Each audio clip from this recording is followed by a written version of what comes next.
ਜਸਬੀਰ ਭੁੱਲਰ ਦੀ ਪੁਸਤਕ ਕਾਗਜ਼ ਉੱਤੇ ਲਿਖੀ ਮੁਹੱਬਤ। ਪਹਿਲਾ ਲੇਖ ਹੈ ਕਾਗਜ਼ ਉੱਤੇ ਲਿਖੀ ਮੁਹੱਬਤ। ਮੇਰਾ ਕਿੱਤਾ ਵੀ ਬੜਾ ਅਜੀਬ ਸੀ। ਮੈਨੂੰ ਇਕਾਂਤ ਨਹੀਂ ਸੀ ਦਿੰਦਾ, ਇਕੱਲ ਦਿੰਦਾ ਸੀ। ਪਹਾੜਾਂ ਦੀ ਇਕੱਲ 'ਚ ਮੈਂ ਚਿੱਠੀਆਂ ਲਈ ਤਰਸਿਆ ਰਹਿੰਦਾ ਸਾਂ। ਮੈਂ ਆਪਣਿਆਂ ਨੂੰ ਬਾਰ-ਬਾਰ ਕਹਿੰਦਾ ਰਹਿੰਦਾ, ਖੱਤ ਲੰਮਾ ਲਿਖਿਓ, ਛੇਤੀ ਲਿਖਿਓ। ਉਹ ਚਿੱਠੀਆਂ ਮੈਂ ਪਾੜਦਾ ਨਹੀਂ ਸਾਂ, ਇੱਕ ਫਾਈਲ 'ਚ ਰੱਖ ਲੈਂਦਾ ਸਾਂ। ਗਾਹੇ ਬਗਾਹੇ ਮੈਂ ਉਹ ਫਾਈਲ ਫਰੋਲਦਾ ਸਾਂ ਤੇ ਉਹਨਾਂ ਚਿੱਠੀਆਂ ਨਾਲ ਆਪਣੀ ਇਕੱਲ ਨੂੰ ਵਰਚਾ ਲੈਂਦਾ ਸਾਂ। ਉਹ ਚਿੱਠੀਆਂ ਸਾਲਾਂ ਦੇ ਸਾਲ ਜਮ੍ਹਾਂ ਹੁੰਦੀਆਂ ਰਹੀਆਂ ਸਨ। ਪਹਿਲੋਂ ਮੈਂ ਫਾਈਲਾਂ ਦੇ ਬਾਹਰ ਵਰ੍ਹਾ ਲਿਖ ਦਿੰਦਾ ਸੀ, ਫਿਰ ਮੈਥੋਂ ਵਰ੍ਹਿਆਂ ਦਾ ਹਿਸਾਬ ਰੱਖਣਾ ਮੁਸ਼ਕਿਲ ਹੋ ਗਿਆ। ਚਿੱਠੀਆਂ ਫਿਰ ਵੀ ਜਮ੍ਹਾਂ ਹੁੰਦੀਆਂ ਰਹੀਆਂ। ਪੁਰਾਣੀਆਂ ਚਿੱਠੀਆਂ ਨਾਲ ਤੁੰਨ ਕੇ ਭਰੀਆਂ ਹੋਈਆਂ ਉਹ ਫਾਈਲਾਂ ਇੱਕ-ਇੱਕ ਕਰਕੇ ਕਈ ਹੋ ਗਈਆਂ। ਮੈਂ ਜਿੱਥੇ ਵੀ ਪੋਸਟਿੰਗ ਜਾਂਦਾ ਸੀ, ਉਹ ਫਾਈਲਾਂ ਮੇਰੇ ਨਾਲ ਤੁਰ ਪੈਂਦੀਆਂ ਸਨ। ਮੈਂ ਕੋਈ ਇਕੱਲਾ ਫੌਜੀ ਨਹੀਂ ਸੀ ਜੋ ਇਸ ਤਰ੍ਹਾਂ ਦੀ ਭਾਵੁਕਤਾ ਨੂੰ ਨਾਲ ਚੁੱਕੀ ਫਿਰਦਾ ਸੀ। ਹਰੀਆਂ ਵਰਦੀਆਂ ਵਾਲੇ ਉਹ ਕਈ ਸਨ। ਮੇਰੇ ਲਈ ਉਹ ਚਿੱਠੀਆਂ ਉੱਡਦੇ ਪਰਿੰਦਿਆਂ ਵਾਂਗੂ ਸਨ, ਕਲਪਨਾ ਨੂੰ ਨਾਲ ਲੈ ਕੇ ਉੱਡਦੀਆਂ ਸਨ। ਉਹਨਾਂ ਚਿੱਠੀਆਂ ਦੇ ਠੁੰਮਣੇ ਨਾਲ ਮੈਂ ਕਹਾਣੀਆਂ ਵੀ ਬੁਣਨ ਲੱਗ ਪਿਆ ਸੀ। ਟੁੱਟੇ ਤਾਰਿਆਂ ਦਾ ਸਿਵਾ ਤੇ ਇੱਕ ਕਹਾਣੀ ਕਵਿਤਾ ਵਾਂਗੂ ਚਿੱਠੀਆਂ ਦੇ ਬਲਬੂਤੇ ਲਿਖੀਆਂ ਸਨ। ਫੌਜ ਨੂੰ ਅਲਵਿਦਾ ਕਹਿਣ ਤੋਂ ਪਿੱਛੋਂ ਫਾਈਲਾਂ ਮੇਰੇ ਨਾਲ ਮੁਹਾਲੀ ਆ ਗਈਆਂ ਸਨ। ਜਾਪਿਆ ਉਹਨਾਂ ਫਾਈਲਾਂ ਨੂੰ ਸਾਂਭ ਰੱਖਣ ਦਾ ਮੇਰੇ ਕੋਲੋਂ ਸਬੱਬ ਮੁੱਕ ਗਿਆ। ਹੁਣ ਜਿਉਣ ਦੇ ਪਲ ਲੱਭਣ ਲਈ ਮੈਨੂੰ ਅਤੀਤ ਵੱਲ ਜਾਣ ਦੀ ਲੋੜ ਨਹੀਂ ਸੀ। ਹੁਣ ਵਰਤਮਾਨ ਸੀ ਮੇਰੇ ਕੋਲ। ਮੈਂ ਖੁਦ ਨੂੰ ਸਮਝਾਇਆ, ਮੋਏ ਵਕਤ ਨਾਲ ਕਿਹਾ ਰਿਸ਼ਤਾ। ਉਹਨਾਂ ਖਤਾਂ ਨੂੰ ਪੜ੍ਹ ਕੇ ਸੁੱਟ ਦੇਣਾ ਚਾਹੀਦਾ ਸੀ। ਪਿਛਲੇ ਵੇਲਿਆਂ 'ਚ ਪ੍ਰੇਮੀ ਪ੍ਰੇਮਿਕਾ ਵੀ ਤਾਂ ਇਹੋ ਕੁਝ ਕਰਦੇ ਸਨ। ਉਹ ਇੱਕ ਦੂਜੇ ਨੂੰ ਹਰ ਖਤ 'ਚ ਤਾਕੀਦ ਕਰਦੇ ਸਨ, ਖਤ ਪੜ੍ਹ ਕੇ ਪਾੜ ਦੇਵੀਂ, ਤੈਨੂੰ ਮੇਰੀ ਸਹੁੰ ਲੱਗੇ ਜੇ ਖਤ ਨਾ ਪਾੜਿਆ ਤਾਂ। ਉਹ ਪ੍ਰੇਮੀ ਖਤ ਪਾੜਦੇ ਵੀ ਸਨ ਜਾਂ ਨਹੀਂ, ਇਸ ਬਾਰੇ ਮੈਂ ਦਾਅਵੇ ਨਾਲ ਕੁਝ ਨਹੀਂ ਕਹਿ ਸਕਦਾ, ਪਰ ਆਪਣੀਆਂ ਫਾਈਲਾਂ ਵਾਲੇ ਖਤ ਪਾੜਨ ਬਾਰੇ ਸੋਚਣ ਲੱਗ ਪਿਆ ਸਾਂ ਮੈਂ। ਦੂਸਰਾ ਭਾਗ, ਉਹਨਾਂ ਫਾਈਲਾਂ ਉੱਤੇ ਬੜਾ ਘੱਟਾ ਪਿਆ ਹੋਇਆ ਸੀ। ਉਹ ਘੱਟਾ ਬੀਤੇ ਵਰ੍ਹਿਆਂ ਦਾ ਵੀ ਸੀ। ਆਪਣੇ ਵੱਲੋਂ ਮੈਂ ਉਹ ਘੱਟਾ ਝਾੜਨ ਦਾ ਯਤਨ ਕੀਤਾ, ਪਰ ਉਹ ਘੱਟਾ ਪੂਰੀ ਤਰ੍ਹਾਂ ਝੜਿਆ ਨਹੀਂ ਸੀ। ਮਨ 'ਚ ਆਈ ਚਿੱਠੀਆਂ ਵਿਚਲੇ ਵੇਲੇ ਨੂੰ ਇੱਕ ਵਾਰ ਮੁੜ ਜਿਉਂ ਲਵਾਂ। ਚਿਰਾਂ ਤੋਂ ਮੈਂ ਫਾਈਲਾਂ ਫੋਲੀਆਂ ਨਹੀਂ ਸੀ। ਉਹਨਾਂ ਚਿੱਠੀਆਂ ਦਾ ਬੜਾ ਕੁਝ ਮੈਂ ਭੁੱਲਿਆ ਹੋਇਆ ਸਾਂ। ਮੋਏ ਵੇਲੇ ਦੇ ਰੋਸੇ, ਸ਼ਿਕਵਿਆਂ ਤੇ ਮੁਹੱਬਤਾਂ ਦਾ ਬੜਾ ਹਿਸਾਬ ਸੀ ਉਹਨਾਂ ਚਿੱਠੀਆਂ 'ਚ। ਪਛਤਾਵਿਆਂ ਦੇ ਪਰਛਾਵੇਂ ਵੀ ਸਨ ਉਹਨਾਂ ਖਤਾਂ ਵਿੱਚ। ਫਲਾਣੇ ਦਾ ਦਿਲ ਕਿਉਂ ਦੁਖਾਇਆ, ਅਣਸੁਖਾਵੀਆਂ ਗੱਲਾਂ ਕਿਉਂ ਕਹੀਆਂ ਕਿਸੇ ਨੇ। ਦਬੀ ਜ਼ਬਾਨ 'ਚੋਂ ਚਿੱਠੀਆਂ ਵੀ ਬੜਾ ਕੁਝ ਸਮਝਾਉਣ ਲੱਗ ਪਈਆਂ ਸਨ ਮੈਨੂੰ। ਬੰਦਿਆ, ਜਿਸ ਤਰ੍ਹਾਂ ਤੂੰ ਜਿਵੇਂ ਏ ਉਸ ਤਰ੍ਹਾਂ ਨਹੀਂ, ਕਿਸੇ ਹੋਰ ਤਰ੍ਹਾਂ ਜਿਉਣਾ ਚਾਹੀਦਾ ਸੀ ਤੈਨੂੰ, ਮਨ ਦੀ ਮਰਜ਼ੀ ਵਰਗਾ। ਲਫ਼ਜ਼ਾਂ ਵਿੱਚ ਵੀ ਪਿਆਰ ਮੁਹੱਬਤ ਵੰਡਦਾ ਤੇ ਜ਼ਿੰਦਗੀ ਵਿੱਚ ਵੀ।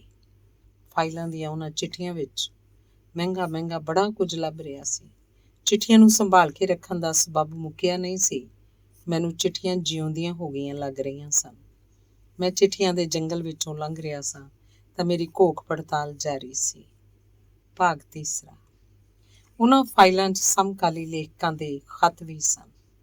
ਚਿਰ ਹੋਇਆ ਮੈਂ ਡਾਕਟਰ ਦਲੀਪ ਕੌਰ ਟਿਵਾਣਾ ਤੇ ਡਾਕਟਰ ਸਤੀਸ਼ ਵਰਮਾ ਨਾਲ ਮਿਲ ਕੇ 94 ਪੰਜਾਬੀ ਲੇਖਕਾਂ ਦੇ ਜੀਵਨ ਦੇ ਵੇਰਵੇ ਦੱਸਦੀ ਇੱਕ ਪੁਸਤਕ ਲੇਖਕ ਐਲਬਮ ਤਿਆਰ ਕੀਤੀ ਸੀ।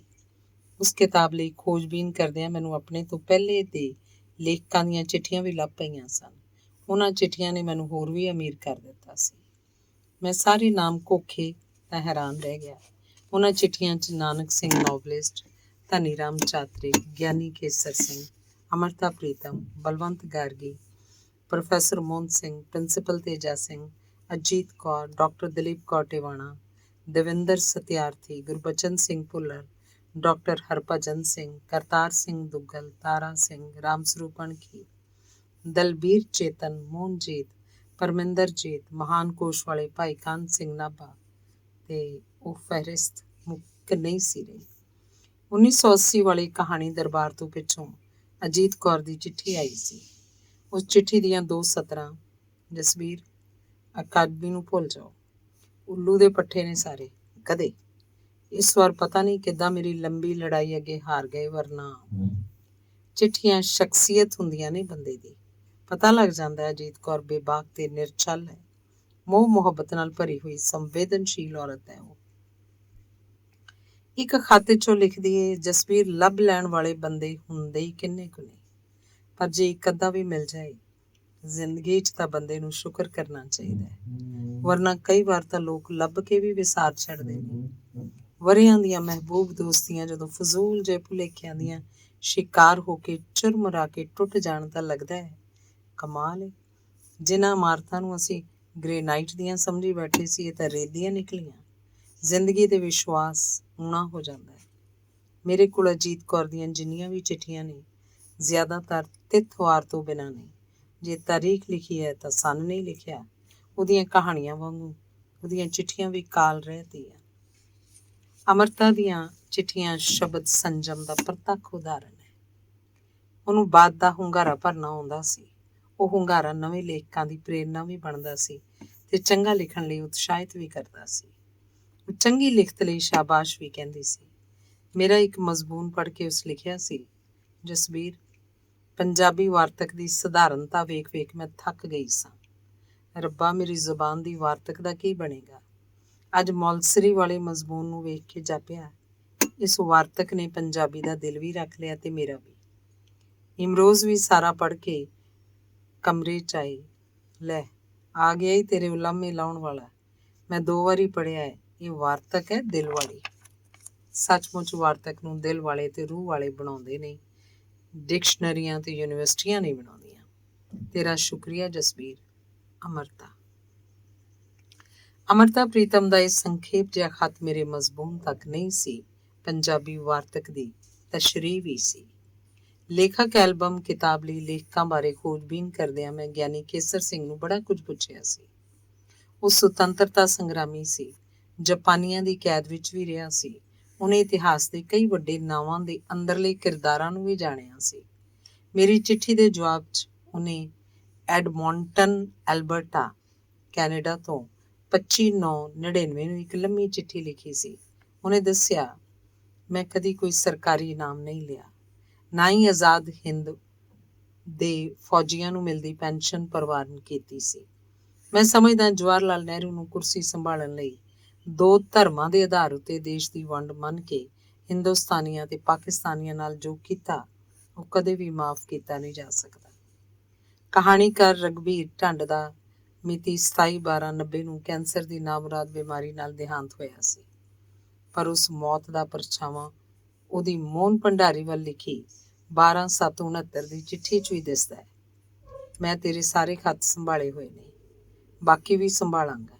ਜੇ ਤੂੰ ਮੈਥੋਂ ਪਹਿਲਾਂ ਮਰ ਗਿਆ, ਮੈਂ ਤੇਰੇ ਖੱਤ ਛਾਪਾਂਗਾ ਤੇ ਨਾਲ ਤੇਰੇ ਬਾਰੇ ਲਿਖ ਕੇ ਪੂਰੀ ਕਿਤਾਬ ਦੀ ਸ਼ਕਲ ਦੇਵਾਂਗਾ। ਤੇ ਜੇ ਮੈਂ ਪਹਿਲਾਂ ਮਰ ਗਿਆ, ਫਿਰ ਲੋੜ ਹੀ ਨਹੀਂ। ਮੈਥੋਂ ਬਿਨਾਂ ਤੇਰੇ ਬਾਰੇ ਹੋਰ ਕੋਈ ਲਿਖੇਗਾ ਵੀ ਕੀ? ਹੋਰ ਕਿਹਦੀਆਂ ਚਿੱਠੀਆਂ ਦੀ ਗੱਲ ਕਰਾਂ? ਮੈਂ ਇਹ ਚਿੱਠੀਆਂ ਨਹੀਂ ਮੁੱਕਣੀਆਂ ਮੇਰੇ ਕੋਲੋਂ। ਕਵੀ ਬਾਵਾ ਬਲਵੰਤ ਉਦੋਂ ਸ਼ਾਹਦਰਾ ਰਹਿੰਦਾ ਸੀ। ਸੁਣੋ, ਥੋੜ੍ਹਾ ਬਿਆਨ ਕਰਦੀ ਉਹਦੀ ਇੱਕ ਚਿੱਠੀ। ਇਹ ਚਿੱਠੀ ਉਹਨੇ 16/5/60 ਨੂੰ ਆਪਣੀ ਕਵਿਤਾ ਦੇ ਅਨੁਵਾਦਕ ਸੁਰਜੀਤ ਨੂੰ ਲਿਖੀ ਸੀ। ਗਰਮੀ ਬਹੁਤ ਹੈ, ਆਪ ਦੀ ਥਾਂ ਹੀ ਬੜੀ ਦੂਰ ਹੈ। ਮੇਰੇ ਦੰਦਾਂ 'ਚ ਖਰਾਬੀ ਕਰਕੇ ਸਿਹਤ ਕੁਝ ਠੀਕ ਨਹੀਂ ਸੀ। ਪਤਾ ਨਹੀਂ ਫੁਹਾਰੇ ਤੋਂ ਕੋਈ ਬੱਸ ਮੋਤੀ ਬਾਗ ਵੱਲ ਜਾਂਦੀ ਵੀ ਹੈ ਕਿ ਨਹੀਂ। ਜੇ ਤੁਸੀਂ ਆਸਾਨੀ ਨਾਲ ਰੋਹਤਾਸ ਨਗਰ ਆ ਸਕੋ ਤਾਂ ਲਿਖਣਾ, ਜਾਂ ਫਿਰ ਕੇਸਰੀ ਹੋਟਲ ਮਿਲਣ ਦਾ ਪ੍ਰੋਗਰਾਮ ਬਣਾ ਲਵਾਂਗੀ। ਸਿਰਫ ਬਾਵਾ ਬਲਵੰਤ ਹੀ ਨਹੀਂ, ਉਸ ਵੇਲੇ ਦੇ ਹੋਰ ਵੀ ਬਹੁਤ ਲੇਖਕ ਤੰਗੀਆਂ ਤੁਰਸ਼ੀਆਂ 'ਚ ਜਿਉ ਰਹੇ ਸਨ। ਇੱਕ ਵਾਰ ਹੀਰਾ ਸਿੰਘ ਦਰਦ ਨੇ ਨਾਨਕ ਸਿੰਘ ਨਾਵਲਿਸਟ ਨਾਲ ਪਹਾੜਾਂ ਉੱਤੇ ਜਾਣ ਦਾ ਪ੍ਰੋਗਰਾਮ ਬਣਾਇਆ। ਉਹਨੇ ਨਾਨਕ ਸਿੰਘ ਨੂੰ ਚਿੱਠੀ ਲਿਖੀ, ਇੱਕ ਗੱਲ ਦਾ ਧਿਆਨ ਰੱਖ ਲਓ, ਮੇਰੇ ਪਾਸ ਮਾਇਆ ਦੀ ਕਮੀ ਹੈ। ਮੈਂ ਸ਼ਾਇਦ ਡਲਹੌਜ਼ੀ 'ਚ ਸਾਰੇ ਸੀਜ਼ਨ ਲਈ ਲਏ ਮਕਾਨ ਦਾ ਅੱਧਾ ਹਿੱਸਾ ਨਾ ਪਾ ਸਕਾਂ। ਮੈਂ ਤੁਹਾਡਾ ਸਾਥ ਵੀ ਐਤਕਾਂ ਜ਼ਰੂਰ ਕਰਨਾ ਚਾਹੁੰਦਾ, ਪਰ ਘੱਟ ਤੋਂ ਘੱਟ ਖਰਚ ਕਰਕੇ। ਲੰਗਰ ਪਾਣੀ 'ਚ ਦੁੱਧ ਦਾ ਖਰਚਾ ਤਾਂ ਮੈਂ ਆਪਣਾ ਹੀ ਕਰਾਂਗਾ। ਮਕਾਨ ਦੇ ਕਿਰਾਏ ਵਜੋਂ ਮੈਨੂੰ ਘੱਟੋ ਘੱਟ ਕੀ ਦੇਣਾ ਪਏਗਾ? ਮੈਂ ਜਾਣਦਾ ਲੇਖਕਾਂ ਦੀ ਸ਼ਖਸੀਅਤ ਦੀ ਸਹਿਜ ਇਬਾਰਤ ਚਿੱਠੀਆਂ ਹੁੰਦੀਆਂ ਨੇ। ਮੈਂ ਹੋਰ ਚਿੱਠੀਆਂ ਵੀ ਪੜ੍ਹਨਾ ਚਾਹੁੰਦਾ, ਪਰ ਚਿੱਠੀਆਂ ਦੇ ਪਾਠ ਨੂੰ ਕਿਤੇ ਤਾਂ ਵਿਰਾਮ ਲਾਉਣਾ ਹੀ ਪਏਗਾ। ਬੇਸ਼ੱਕ ਲੇਖਕਾਂ ਦੀਆਂ ਚਿੱਠੀਆਂ ਉਹਨਾਂ ਦੇ ਜੀਵਨ ਤੇ ਸਿਰਜਣਾਤਮਿਕਤਾ ਬਾਰੇ ਖੋਜ ਸਮੱਗਰੀ ਹੈ, ਉਹਨਾਂ ਦੀ ਜਿਉਣ ਜਾਚ ਤੇ ਸੁਪਨਿਆਂ ਦੀ ਸੂਹ ਹੈ। ਭਾਗ ਚੌਥਾ। ਵਰਤਮਾਨ ਵੇਲੇ ਕੰਪਿਊਟਰ ਤੇ ਮੋਬਾਈਲ ਫੋਨਾਂ ਨੇ ਚਿੱਠੀਆਂ ਨੂੰ ਲਗਭਗ ਨਿਗਲ ਲਿਆ, ਪਰ ਉਹਨਾਂ ਵੇਲਿਆਂ ਦੀਆਂ ਚਿੱਠੀਆਂ ਕਿੱਥੇ ਨੇ ਜਦੋਂ ਵਾਰਿਸ ਸ਼ਾਹ ਨੇ ਅੱਖਰਾਂ 'ਚ ਹੀਰ ਦੀ ਮੁਹੱਬਤ ਪਰੋਈ ਸੀ। ਬਾਬਾ ਫਰੀਦ ਨੇ ਦੇਸ਼ ਲੋਕ ਜ਼ਿੰਦਗੀ ਦੇ ਸਾਹ ਲੈਣ ਲੱਗ ਪਏ ਸਨ। ਜਦੋਂ ਸ਼ਾਹ ਹੁਸੈਨ ਤੇ ਬੁੱਲੇ ਸ਼ਾਹ ਦਾ ਵੇਲਾ ਸੀ, ਜਦੋਂ ਸੁਲਤਾਨ ਬਾਹੂ, ਪੁਰਾਣੇ ਵੇਲਿਆਂ 'ਚ ਰਿਸ਼ੀਆਂ ਮੁਨੀਆਂ ਵਰਗੇ ਸਾਡੇ ਲੇਖਕ ਕਲਾ ਸਾਧਨਾ ਵਿੱਚ ਕੁਝ ਇਸ ਤਰ੍ਹਾਂ ਲੀਨ ਹੁੰਦੇ ਸਨ ਕਿ ਉਹ ਸਾਧਨਾ ਸ਼ਾਹਕਾਰ ਸਿਰਜ ਦਿੰਦੀ ਸੀ। ਸਹੂਲਤਾਂ ਦੀ ਘਾਟ ਕਾਰਨ ਉਦੋਂ ਸਟੀਕ ਦਸਤਾਵੇਜ਼ੀ ਸੰਭਾਲ ਸੰਭਵ ਨਹੀਂ ਸੀ। ਮਨ ਚਾਹੁੰਦਾ ਹੈ ਕਿ ਜਾਣੀਏ ਕਾਗਜ਼ਾਂ ਉੱਤੇ ਲਿਖੇ ਸਾਡੇ ਮਹਾਮਨੁੱਖਾਂ ਦੇ ਵਿਵੇਕ ਤੇ ਭਾਵਨਾਵਾਂ ਦੀ ਹਰਫ ਕਿਹੋ ਜਿਹੀ ਹੋਏਗੀ ਉਹ ਹੱਥ ਲਿਖਤ, ਜਿਹਦੇ ਵਿੱਚੋਂ ਪਿਆਰ ਡੁੱਲ ਡੁੱਲ ਪੈਂਦਾ ਸੀ। ਬਹੁਤ ਦੇਰ ਹੋ ਗਈ ਹੈ, ਸ਼ਾਇਦ ਕਿਤੇ ਹੁਣ ਹੋਰ ਦੇਰ ਨਾ ਹੋ ਜਾਏ। ਭਾਗ 5। ਪੰਜਾਬੀ 'ਚ ਇਹੋ ਜਿਹੀ ਕੋਈ ਇੱਕ ਕਿਤਾਬ ਵੀ ਨਹੀਂ ਜਿਹੜੀ ਨਿਰੋਲ ਲੇਖਕਾਂ ਦੀਆਂ ਲਿਖੀਆਂ ਚਿੱਠੀਆਂ ਦੀ ਹੋਵੇ। ਅੰਗਰੇਜ਼ੀ 'ਚ ਸ਼ਾਇਦ ਬਹੁਤ ਕਿਤਾਬਾਂ ਹੋਣਗੀਆਂ ਇਸ ਤਰ੍ਹਾਂ ਦੀਆਂ। ਦਿੱਲੀ ਦੇ ਰੀਗਲ ਸਿਨੇਮਾ ਨੇੜੇ ਫੁੱਟਪਾਥ ਉੱਤੇ ਵਿਕਦੀਆਂ ਕਿਤਾਬਾਂ ਦੇ ਢੇਰਾਂ 'ਚੋਂ ਮੈਨੂੰ ਇੱਕ ਵਾਰ ਅੰਗਰੇਜ਼ੀ ਦੀਆਂ 2 ਅਜਿਹੀਆਂ ਕਿਤਾਬਾਂ ਮਿਲੀਆਂ ਸਨ। ਇੱਕ ਕਿਤਾਬ ਲੀਓ ਦੇ ਆਪਣੇ ਭਰਾ ਚਿੱਤਰਕਾਰ ਵਿੰਸੈਂਟ ਵਾਨ ਗੌਗ ਵੱਲ ਲਿਖੀਆਂ ਚਿੱਠੀਆਂ ਦੀ ਸੀ। ਦੂਸਰੀ ਕਿਤਾਬ ਇੱਕ ਅਗਿਆਤ ਲੇਖਕ ਵੱਲੋਂ ਸੰਪਾਦਿਤ ਸਮਕਾਲੀ ਲੇਖਕਾਂ ਦੀਆਂ ਚਿੱਠੀਆਂ ਦੀ ਸੀ। ਇੱਕ ਵਾਰ ਟਾਈਮਸ ਆਫ ਇੰਡੀਆ ਪ੍ਰਕਾਸ਼ਕ ਦੇ ਇੱਕ ਰਸਾਲੇ ਸਾਰਿਕਾ ਵਿੱਚ ਇੱਕ ਵੇਸਵਾ ਦੀਆਂ ਚਿੱਠੀਆਂ ਛਪੀਆਂ ਸੀ। ਉਹ ਵੇਸਵਾ ਭਾਵੁਕ ਕਿਸਮ ਦੀ ਸੰਵੇਦਨਸ਼ੀਲ ਔਰਤ ਸੀ। ਉਹ ਆਪਣੀ ਗਾਹਕ ਦੇ ਪਿਆਰ ਵਿੱਚ ਸੀ ਤੇ ਉਹ ਗਾਹਕ ਹਿੰਦੀ ਭਾਸ਼ਾ ਦਾ ਇੱਕ ਜਾਣਿਆ ਪਛਾਣਿਆ ਲੇਖਕ ਸੀ। ਉਸ ਲੇਖਕ ਨੇ ਆਪਣੀ ਵੇਸਵਾ ਪ੍ਰੇਮਿਕਾ ਦੇ ਖੱਤ ਸਾਰਿਕਾ ਰਸਾਲੇ 'ਚ ਛਪਵਾਏ ਸਨ। ਉਹ ਚਿੱਠੀਆਂ ਨਿਰੋਲ ਸਾਹਿਤ ਸਨ। ਉਹ ਖੱਤ ਪੜ੍ਹ ਕੇ ਔਰਤ ਨੂੰ ਜਾਣਿਆ ਜਾ ਸਕਦਾ ਸੀ, ਉਹਦੀ ਆਤਮਾ ਨੂੰ ਛੋਹ ਕੇ ਵੇਖਿਆ ਜਾ ਸਕਦਾ ਸੀ। ਉਸ ਵੇਸਵਾ ਪ੍ਰੇਮਿਕਾ ਲਈ ਮੇਰੇ ਮਨ 'ਚ ਆਦਰ ਉਪਜਿਆ ਸੀ। ਉਸ ਔਰਤ ਦੇ ਖੱਤਾਂ ਨੂੰ ਕਿਤਾਬ ਹੋਣਾ ਚਾਹੀਦਾ ਸੀ। ਇਹ ਗੱਲ ਮੈਂ ਸ਼ਿੱਦਤ ਨਾਲ ਸੋਚੀ ਸੀ। ਇਹ ਇਬਾਰਤ ਲਿਖਦਿਆਂ ਚੰਚੇਤ ਸਮਝ ਪਈ ਹੈ ਕਿ ਲੇਖਕਾਂ ਦੀਆਂ ਚਿੱਠੀਆਂ ਨੂੰ ਵੀ ਕਿਤਾਬ ਹੋਣਾ ਚਾਹੀਦਾ ਹੈ। ਜੇ ਇੱਕ ਵੇਸਵਾ ਦੇ ਪ੍ਰੇਮ ਪੱਤਰਾਂ 'ਚ ਕੁਝ ਬੇਸ਼ਕੀਮਤੀ ਦਿਸਿਆ ਹੈ, ਲੇਖਕਾਂ ਦੇ ਖੱਤਾਂ ਨੇ ਤਾਂ ਚੇਤਨ ਨੇ ਦੇ ਬੜੇ ਬੂਹੇ ਖੋਲ੍ਹਣੇ ਸਨ। ਉਹ ਤਾਂ ਆਪ ਸਿਰਜਣਾ ਦੇ ਰੱਬ ਸਨ। ਉਹਨਾਂ ਦੀਆਂ ਚਿੱਠੀਆਂ ਤਾਂ ਪਤਾ ਨਹੀਂ ਕੀ ਕੁਝ ਦੱਸਦੀਆਂ ਪੁੱਛਦੀਆਂ ਸਨ। ਸਾਡੇ ਵੱਡੇ ਪੰਜਾਬੀ ਲੇਖਕਾਂ ਦੀਆਂ ਚਿੱਠੀਆਂ ਪੁਸਤਕ ਰੂਪ 'ਚ ਛਪਣੀਆਂ ਚਾਹੀਦੀਆਂ। ਸਾਡੇ ਮਹਾਨ ਲੇਖਕਾਂ ਦੀਆਂ ਉਹਨਾਂ ਚਿੱਠੀਆਂ 'ਚ ਦਿਲ ਸੀ, ਆਤਮਾ ਸੀ। ਉਹਨਾਂ ਜਿਉਂਦਿਆਂ ਖੱਤਾਂ ਨੂੰ ਪਾੜਨ ਜਾਂ ਸਾੜਨ ਬਾਰੇ ਮੈਂ ਸੋਚ ਵੀ ਕਿਵੇਂ ਲਿਆ ਸੀ। ਇਹ ਸੋਚ ਕੇ ਵੀ ਹੌਲ ਪੈਂਦਾ ਹੈ ਕਿ ਮਹਾਨ ਲੇਖਕਾਂ ਦੀਆਂ ਚਿੱਠੀਆਂ ਦੇ ਟੁਕੜੇ ਰੱਦੀ ਵਾਲੀ ਟੋਕਰੀ 'ਚ ਪਏ ਹੋਣ ਜਾਂ ਕਿਸੇ ਤਸਲੇ 'ਚ ਲੱਟ ਲੱਟ ਕਰਕੇ ਬਲ ਰਹੇ ਹੋਣ। ਉਹਨਾਂ ਚਿੱਠੀਆਂ ਦੀ ਅਮੀਰੀ ਦੀ ਸਮਝ ਪਈ ਤਾਂ ਮੈਂ ਆਪਣੇ ਪ੍ਰਕਾਸ਼ਕ ਕੋਲ ਪਹੁੰਚ ਕੀਤੀ ਸੀ। ਚਿੱਠੀਆਂ ਨੂੰ ਕਿਤਾਬੀ ਰੂਪ 'ਚ ਛਾਪਣ ਦੀ ਗੱਲ ਉਹਨੂੰ ਫਜ਼ੂਲ ਜਾਪੀ ਸੀ। ਉਹ ਸਾਫ਼ ਸ਼ਬਦਾਂ 'ਚ ਕਿਹਾ ਸੀ, ਲੋਕੀ ਤਾਂ ਚੰਗੀਆਂ ਭਲੀਆਂ ਕਿਤਾਬਾਂ ਨਹੀਂ ਪੜ੍ਹਦੇ, ਲੇਖਕਾਂ ਦੀਆਂ ਪੁਰਾਣੀਆਂ ਚਿੱਠੀਆਂ ਨੂੰ ਕੌਣ ਪੜ੍ਹੂ? ਇਹੋ ਜਿਹੇ ਕੰਮ ਯੂਨੀਵਰਸਿਟੀਆਂ ਨੂੰ ਤੇ ਸਾਹਿਤ ਅਕਾਦਮੀਆਂ ਨੂੰ ਕਰਨੇ ਚਾਹੀਦੇ ਨੇ। ਪ੍ਰਕਾਸ਼ਕ ਤਾਂ ਉਹ ਵਪਾਰੀ ਨਹੀਂ, ਉਹ ਨਹੀਂ ਕਰਨਗੇ ਇਹੋ ਜਿਹੇ ਕੰਮ। ਕੀ ਲੇਖਕ ਦੀਆਂ ਉਹ ਚਿੱਠੀਆਂ ਉਹਨਾਂ ਦੀਆਂ ਹੱਥ ਲਿਖਤਾਂ ਐਵੇਂ ਹੀ ਗਵਾਚ ਜਾਣ ਦੇਈਏ? ਮੇਰੇ ਸਵਾਲ ਦਾ ਜਵਾਬ ਕਿੱਥੇ ਹੈ? ਮੇਰਾ ਸਵਾਲ ਤਾਂ ਪਹਿਲਾਂ ਵਾਲੀ ਥਾਵੇਂ ਹੀ ਬਦਾਵਾਸ ਜਿਹਾ ਖਲੋਤਾ ਹੋਇਆ ਹੈ। ਮੇਰੇ ਮਹਿਰਮ, ਮੈਂ ਕਾਗਜ਼ ਉੱਤੇ ਲਿਖੀ ਮੁਹੱਬਤ ਨੂੰ ਕੀ ਕਰਾਂ? ਪਹਿਲਾ ਲੇਖ, ਪਾਟੇ ਹੋਏ ਮੂੰਹ ਵਾਲਾ। ਇਹ ਕੋਈ ਕਹਾਣੀ ਨਹੀਂ, ਸੱਚੀ ਘਟਨਾ ਹੈ ਜੋ ਪਿਛਲੇ ਦਿਨੀ ਮੋਹਾਲੀ ਸ਼ਹਿਰ 'ਚ ਵਾਪਰੀ ਸੀ। ਇਹੋ ਜਿਹਾ ਕੁਝ ਥੋੜ੍ਹੇ ਜਿਹੇ ਫੇਰ ਬਦਲ ਨਾਲ ਪਹਿਲਾਂ ਵੀ ਕਈ ਵਾਰ ਵਾਪਰਿਆ ਤੇ ਕਿਸੇ ਭਲਕ ਤੁਹਾਡੇ ਨਾਲ ਵੀ ਵਾਪਰ ਸਕਦਾ ਹੈ। ਜੇ ਤੁਸੀਂ ਧੀ ਵਾਲੇ ਹੋ ਤਾਂ ਮਜ਼ਬੂਨ ਜ਼ਰੂਰ ਪੜ੍ਹਿਓ ਤਾਂ ਕਿ ਹੋਣ ਵਾਲੇ ਜਵਾਈ ਦੇ ਪਿਓ ਹੱਥੋਂ ਜਲੀਲ ਨਾ ਹੋਣਾ ਪਵੇ ਤੇ ਤੁਹਾਡੀ ਧੀ ਨਰਕ ਭੋਗਣ ਤੋਂ ਬਚ ਜਾਏ। ਤੇ ਜੇ ਤੁਸੀਂ ਪੁੱਤ ਵਾਲੇ ਹੋ ਤੇ ਤੁਸੀਂ ਮਿੱਥਿਆ ਹੋਇਆ ਕਿ ਧੀ ਵਾਲੇ ਕੀੜੇ ਮਕੌੜੇ ਹਨ, ਤਾਂ ਇਹ ਮਜ਼ਬੂਨ ਤੁਹਾਡੇ ਲਈ ਹੀ ਹੈ ਤਾਂ ਕਿ ਇਹ ਕੁਝ ਸਫ਼ੇ ਪੜ੍ਹਿਆਂ ਤੁਹਾਡੀ ਜ਼ਮੀਰ ਜਾਗ ਪਏ ਤੇ ਤੁਹਾਨੂੰ ਆਪਣੇ ਹੋਛੇਪਣ ਦੀ ਸਮਝ ਪੈ ਜਾਏ। ਇਸ ਲੇਖ 'ਚ ਮੈਂ ਪਾਤਰਾਂ ਦੇ ਨਾਂ ਬਦਲ ਦਿੱਤੇ ਹਨ, ਪਰ ਘਟਨਾ ਬਿਨ ਇਸੇ ਤਰ੍ਹਾਂ ਹੈ। ਮੋਹਾਲੀ ਨਿਵਾਸੀ ਕਰਨਲ ਬਾਠ ਨੇ ਆਪਣੀ ਧੀ ਲਈ ਯੋਗ ਵਰ ਲੱਭਣ ਖਾਤਰ ਅਖਬਾਰ 'ਚ ਆਮ ਵਾਂਗ ਇੱਕ ਨਿੱਕਾ ਜਿਹਾ ਇਸ਼ਤਿਹਾਰ ਦੇ ਦਿੱਤਾ। ਜਿਨ੍ਹਾਂ ਲੋਕਾਂ ਨੇ ਹੁੰਗਾਰਾ ਭਰਿਆ ਉਹਨਾਂ 'ਚ ਹੀ JS ਸੰਧੂ ਨਾਂ ਦਾ ਏਅਰਫੋਰਸ ਦਾ ਇੱਕ ਸੇਵਾ ਮੁਕਤ ਸੀਨੀਅਰ ਅਫਸਰ ਸੀ। ਉਹਦਾ ਪੁੱਤਰ ਬੰਬਈ ਦੀ ਇੱਕ ਮਲਟੀਨੈਸ਼ਨਲ ਕੰਪਨੀ ਵਿੱਚ ਕੰਮ ਕਰਦਾ ਸੀ। ਉਹਦੀ ਤਨਖਾਹ ਚੰਗੀ ਚੋਖੀ ਸੀ। ਉਹਦਾ ਕੱਦ ਨਿੱਕਾ ਤੇ ਰੰਗ ਗੋਰਾ ਸੀ। ਕਰਨਲ ਬਾਠ ਨੂੰ ਲੱਗਾ ਰਣਦੀਪ ਨਾਂ ਦਾ ਉਹ ਮੁੰਡਾ ਇੱਕ ਹੱਦ ਤੱਕ ਉਹਨਾਂ ਦੀਆਂ ਲੋੜਾਂ ਪੂਰੀਆਂ ਕਰ ਸਕਦਾ ਸੀ। ਜੇ ਧੀ ਹੁੰਗਾਰਾ ਭਰੇ ਤਾਂ ਕੁਝ ਊਣਤਾਈਆਂ ਨੂੰ ਅੱਖੋਂ ਪਰੋਖਾ ਕੀਤਾ ਜਾ ਸਕਦਾ ਸੀ। ਲੜਕੇ ਦੇ ਪਿਤਾ JS ਸੰਧੂ ਦਾ ਪਿਛੋਕੜ ਨਿਰਲ ਪੇਂਡੂ ਸੀ। ਉਹ ਪੰਜਾਬ ਦੇ ਇੱਕ ਪਛੜੇ ਹੋਏ ਪਿੰਡ ਫੂਸਗੜ੍ਹ 'ਚ ਪੈਦਾ ਹੋਇਆ। ਨਿੱਕੇ ਹੁੰਦਿਆਂ ਤੋਂ ਹੀ ਉਹਨੇ ਆਪਣੀ ਪਹਿਲੀ ਬੰਨੇ ਖਲੋ ਕੇ ਦੂਰ ਤੱਕ ਉੱਡਦੀ ਹੋਈ ਰੇਤ ਵੇਖੀ ਸੀ ਤੇ ਜਾਂ ਧੁੱਪ ਵਿੱਚ ਪਾਣੀ ਖੁਣੋਂ ਲੁੱਸ ਰਹੀਆਂ ਫਸਲਾਂ ਵੇਖੀਆਂ ਸਨ। ਥੋੜ੍ਹਾ ਕਾਰਨ ਭੁੱਖ ਉਹਦੇ ਮਨ ਵਿੱਚ ਹੀ ਨਹੀਂ ਸੀ ਬੈਠੀ, ਸੰਸਕਾਰਾਂ ਦਾ ਹਿੱਸਾ ਵੀ ਹੋ ਗਈ ਸੀ। ਉਹ ਪੜ੍ਹਨ 'ਚ ਤੇਜ਼ ਦਿਮਾਗ ਸੀ। ਪੜ੍ਹਦਾ ਪੜ੍ਹਦਾ ਜਿੰਦੇ ਤੋਂ ਜਿੰਦਰ ਬਣਿਆ ਤੇ ਫਿਰ ਜੋਗਿੰਦਰ ਸਿੰਘ ਹੋ ਗਿਆ। ਜਦੋਂ ਏਅਰ ਫੋਰਸ ਵਿੱਚ ਕਮਿਸ਼ਨ ਮਿਲਿਆ ਤਾਂ ਉਹ JS ਸੰਧੂ ਬਣ ਗਿਆ। ਗਰੁੱਪ ਕੈਪਟਨ ਸੰਧੂ ਤੇ ਕਰਨਲ ਬਾਟ ਨੇ ਆਪਸੀ ਗੱਲਬਾਤ ਪਿੱਛੋਂ ਇੱਕ ਦੂਜੇ ਨੂੰ ਹਾਂ ਵਿੱਚ ਹੁੰਗਾਰਾ ਭਰਿਆ ਤਾਂ ਕੁਝ ਕੁ ਹਮਦਰਦਾਂ ਨੇ ਕਰਨਲ ਬਾਟ ਨੂੰ ਚੇਤਾਵਨੀ ਦਿੱਤੀ। ਫੂਸਗੜ੍ਹ ਵਾਲਿਆਂ ਅੰਦਰ ਜਨਮ ਜਨਮਾਂਤਰਾਂ ਦੀ ਭੁੱਖ ਵਸੀ ਹੋਈ ਸੀ। ਕਰਨਲ ਬਾਟ ਨੂੰ ਸੁਚੇਤ ਹੋ ਕੇ ਚੱਲਣ ਦੀ ਲੋੜ ਸੀ। ਕਰਨਲ ਬਾਟ ਨੇ ਮਿਲ ਕੇ ਗੱਲ ਸਾਫ਼ ਕਰ ਲੈਣੀ ਚਾਹੀ। ਉਸ ਆਖਿਆ, ਸੰਧੂ ਸਾਹਿਬ, ਆਪਾਂ ਇੱਕ ਕਰੀਬੀ ਰਿਸ਼ਤੇ 'ਚ ਜੁੜਨ ਲੱਗੇ ਹਾਂ। ਮੇਰਾ ਦਿਲ ਕਰਦਾ ਹੈ ਕਿ ਇਹ ਰਿਸ਼ਤਾ ਆਪਸੀ ਪਿਆਰ, ਭਾਈਚਾਰਾ ਤੇ ਵਿਸ਼ਵਾਸ ਦੀਆਂ ਨੀਹਾਂ ਉੱਤੇ ਬਣੇ। ਆਪਾਂ ਹਰ ਔਖ ਵੇਲੇ ਇੱਕ ਦੂਜੇ ਦੀ ਤਾਕਤ ਹੋਈਏ। ਵਾਹ ਜੀ ਵਾਹ, ਇਹ ਤਾਂ ਤੁਸੀਂ ਮੇਰੇ ਮੂੰਹ ਦੀ ਗੱਲ ਖੋਲ੍ਹੀ ਹੈ। ਗਰੁੱਪ ਕੈਪਟਨ ਸੰਧੂ ਹੱਸਿਆ। ਆਪਾਂ ਸਾਫ਼ ਗੱਲ ਕਰੀਏ ਤਾਂ ਕਿ ਬਾਅਦ 'ਚ ਫਿੱਕ ਨਾ ਪਵੇ।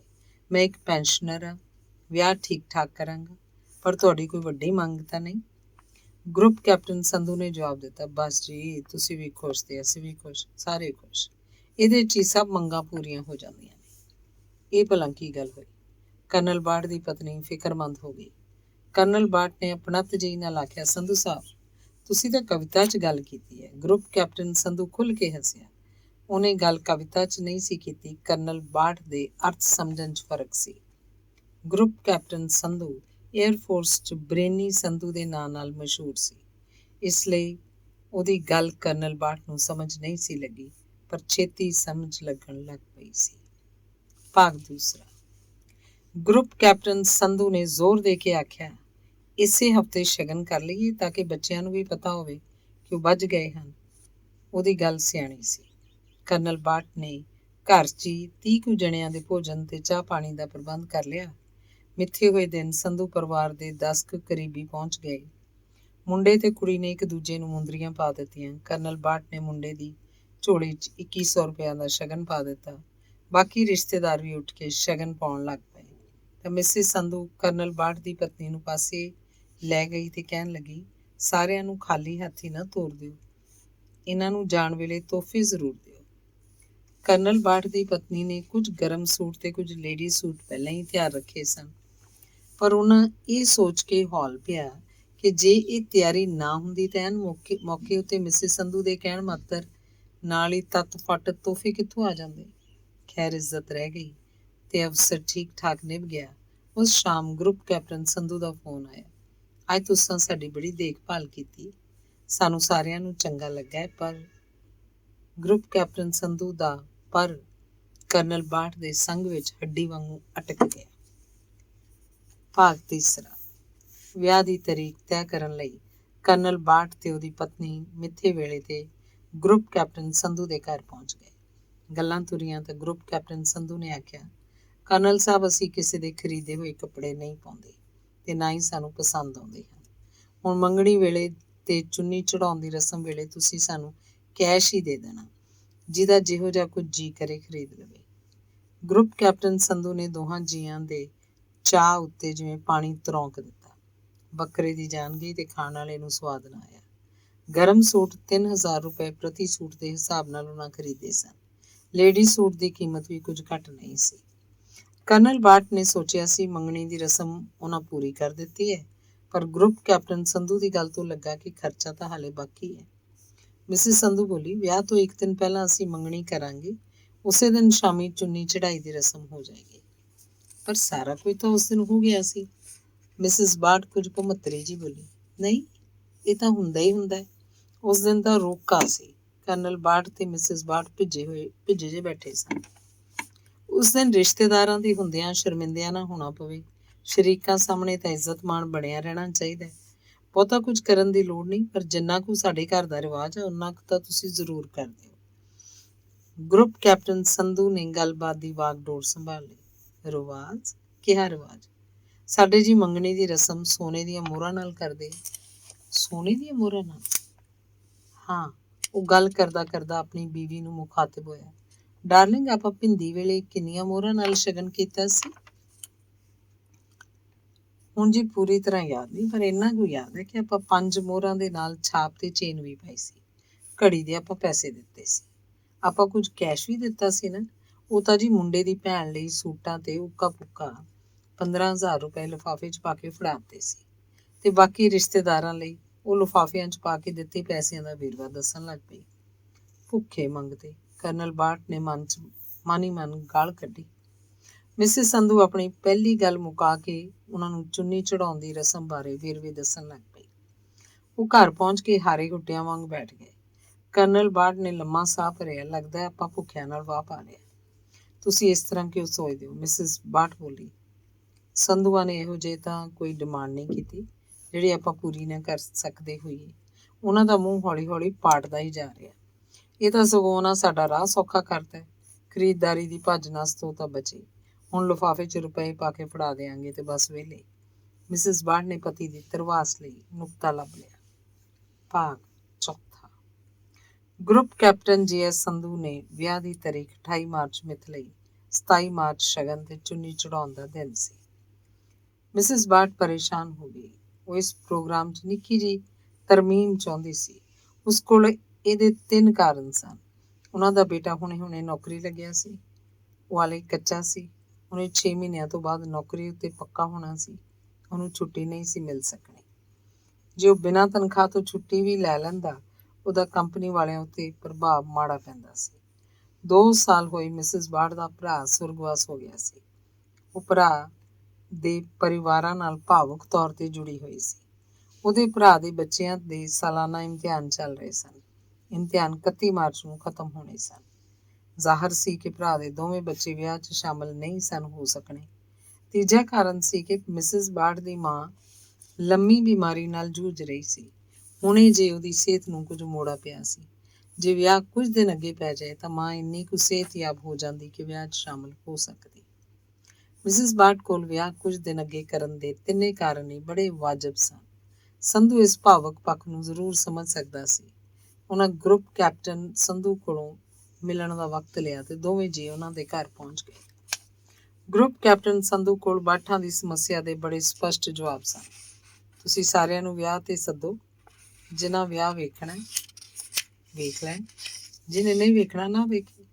ਇਸ ਤਰ੍ਹਾਂ ਤਾਂ ਪ੍ਰੋਗਰਾਮ ਕਦੀ ਬਣ ਹੀ ਨਹੀਂ ਸਕਣਾ। ਹੁਣ ਤੁਹਾਡੇ ਵੱਲੋਂ ਪ੍ਰੋਬਲਮ ਹੈ, ਫਿਰ ਸਾਡੇ ਵੱਲੋਂ ਕਿਸੇ ਦੀ ਪ੍ਰੋਬਲਮ ਉੱਠ ਖੜੀ ਹੋਏਗੀ।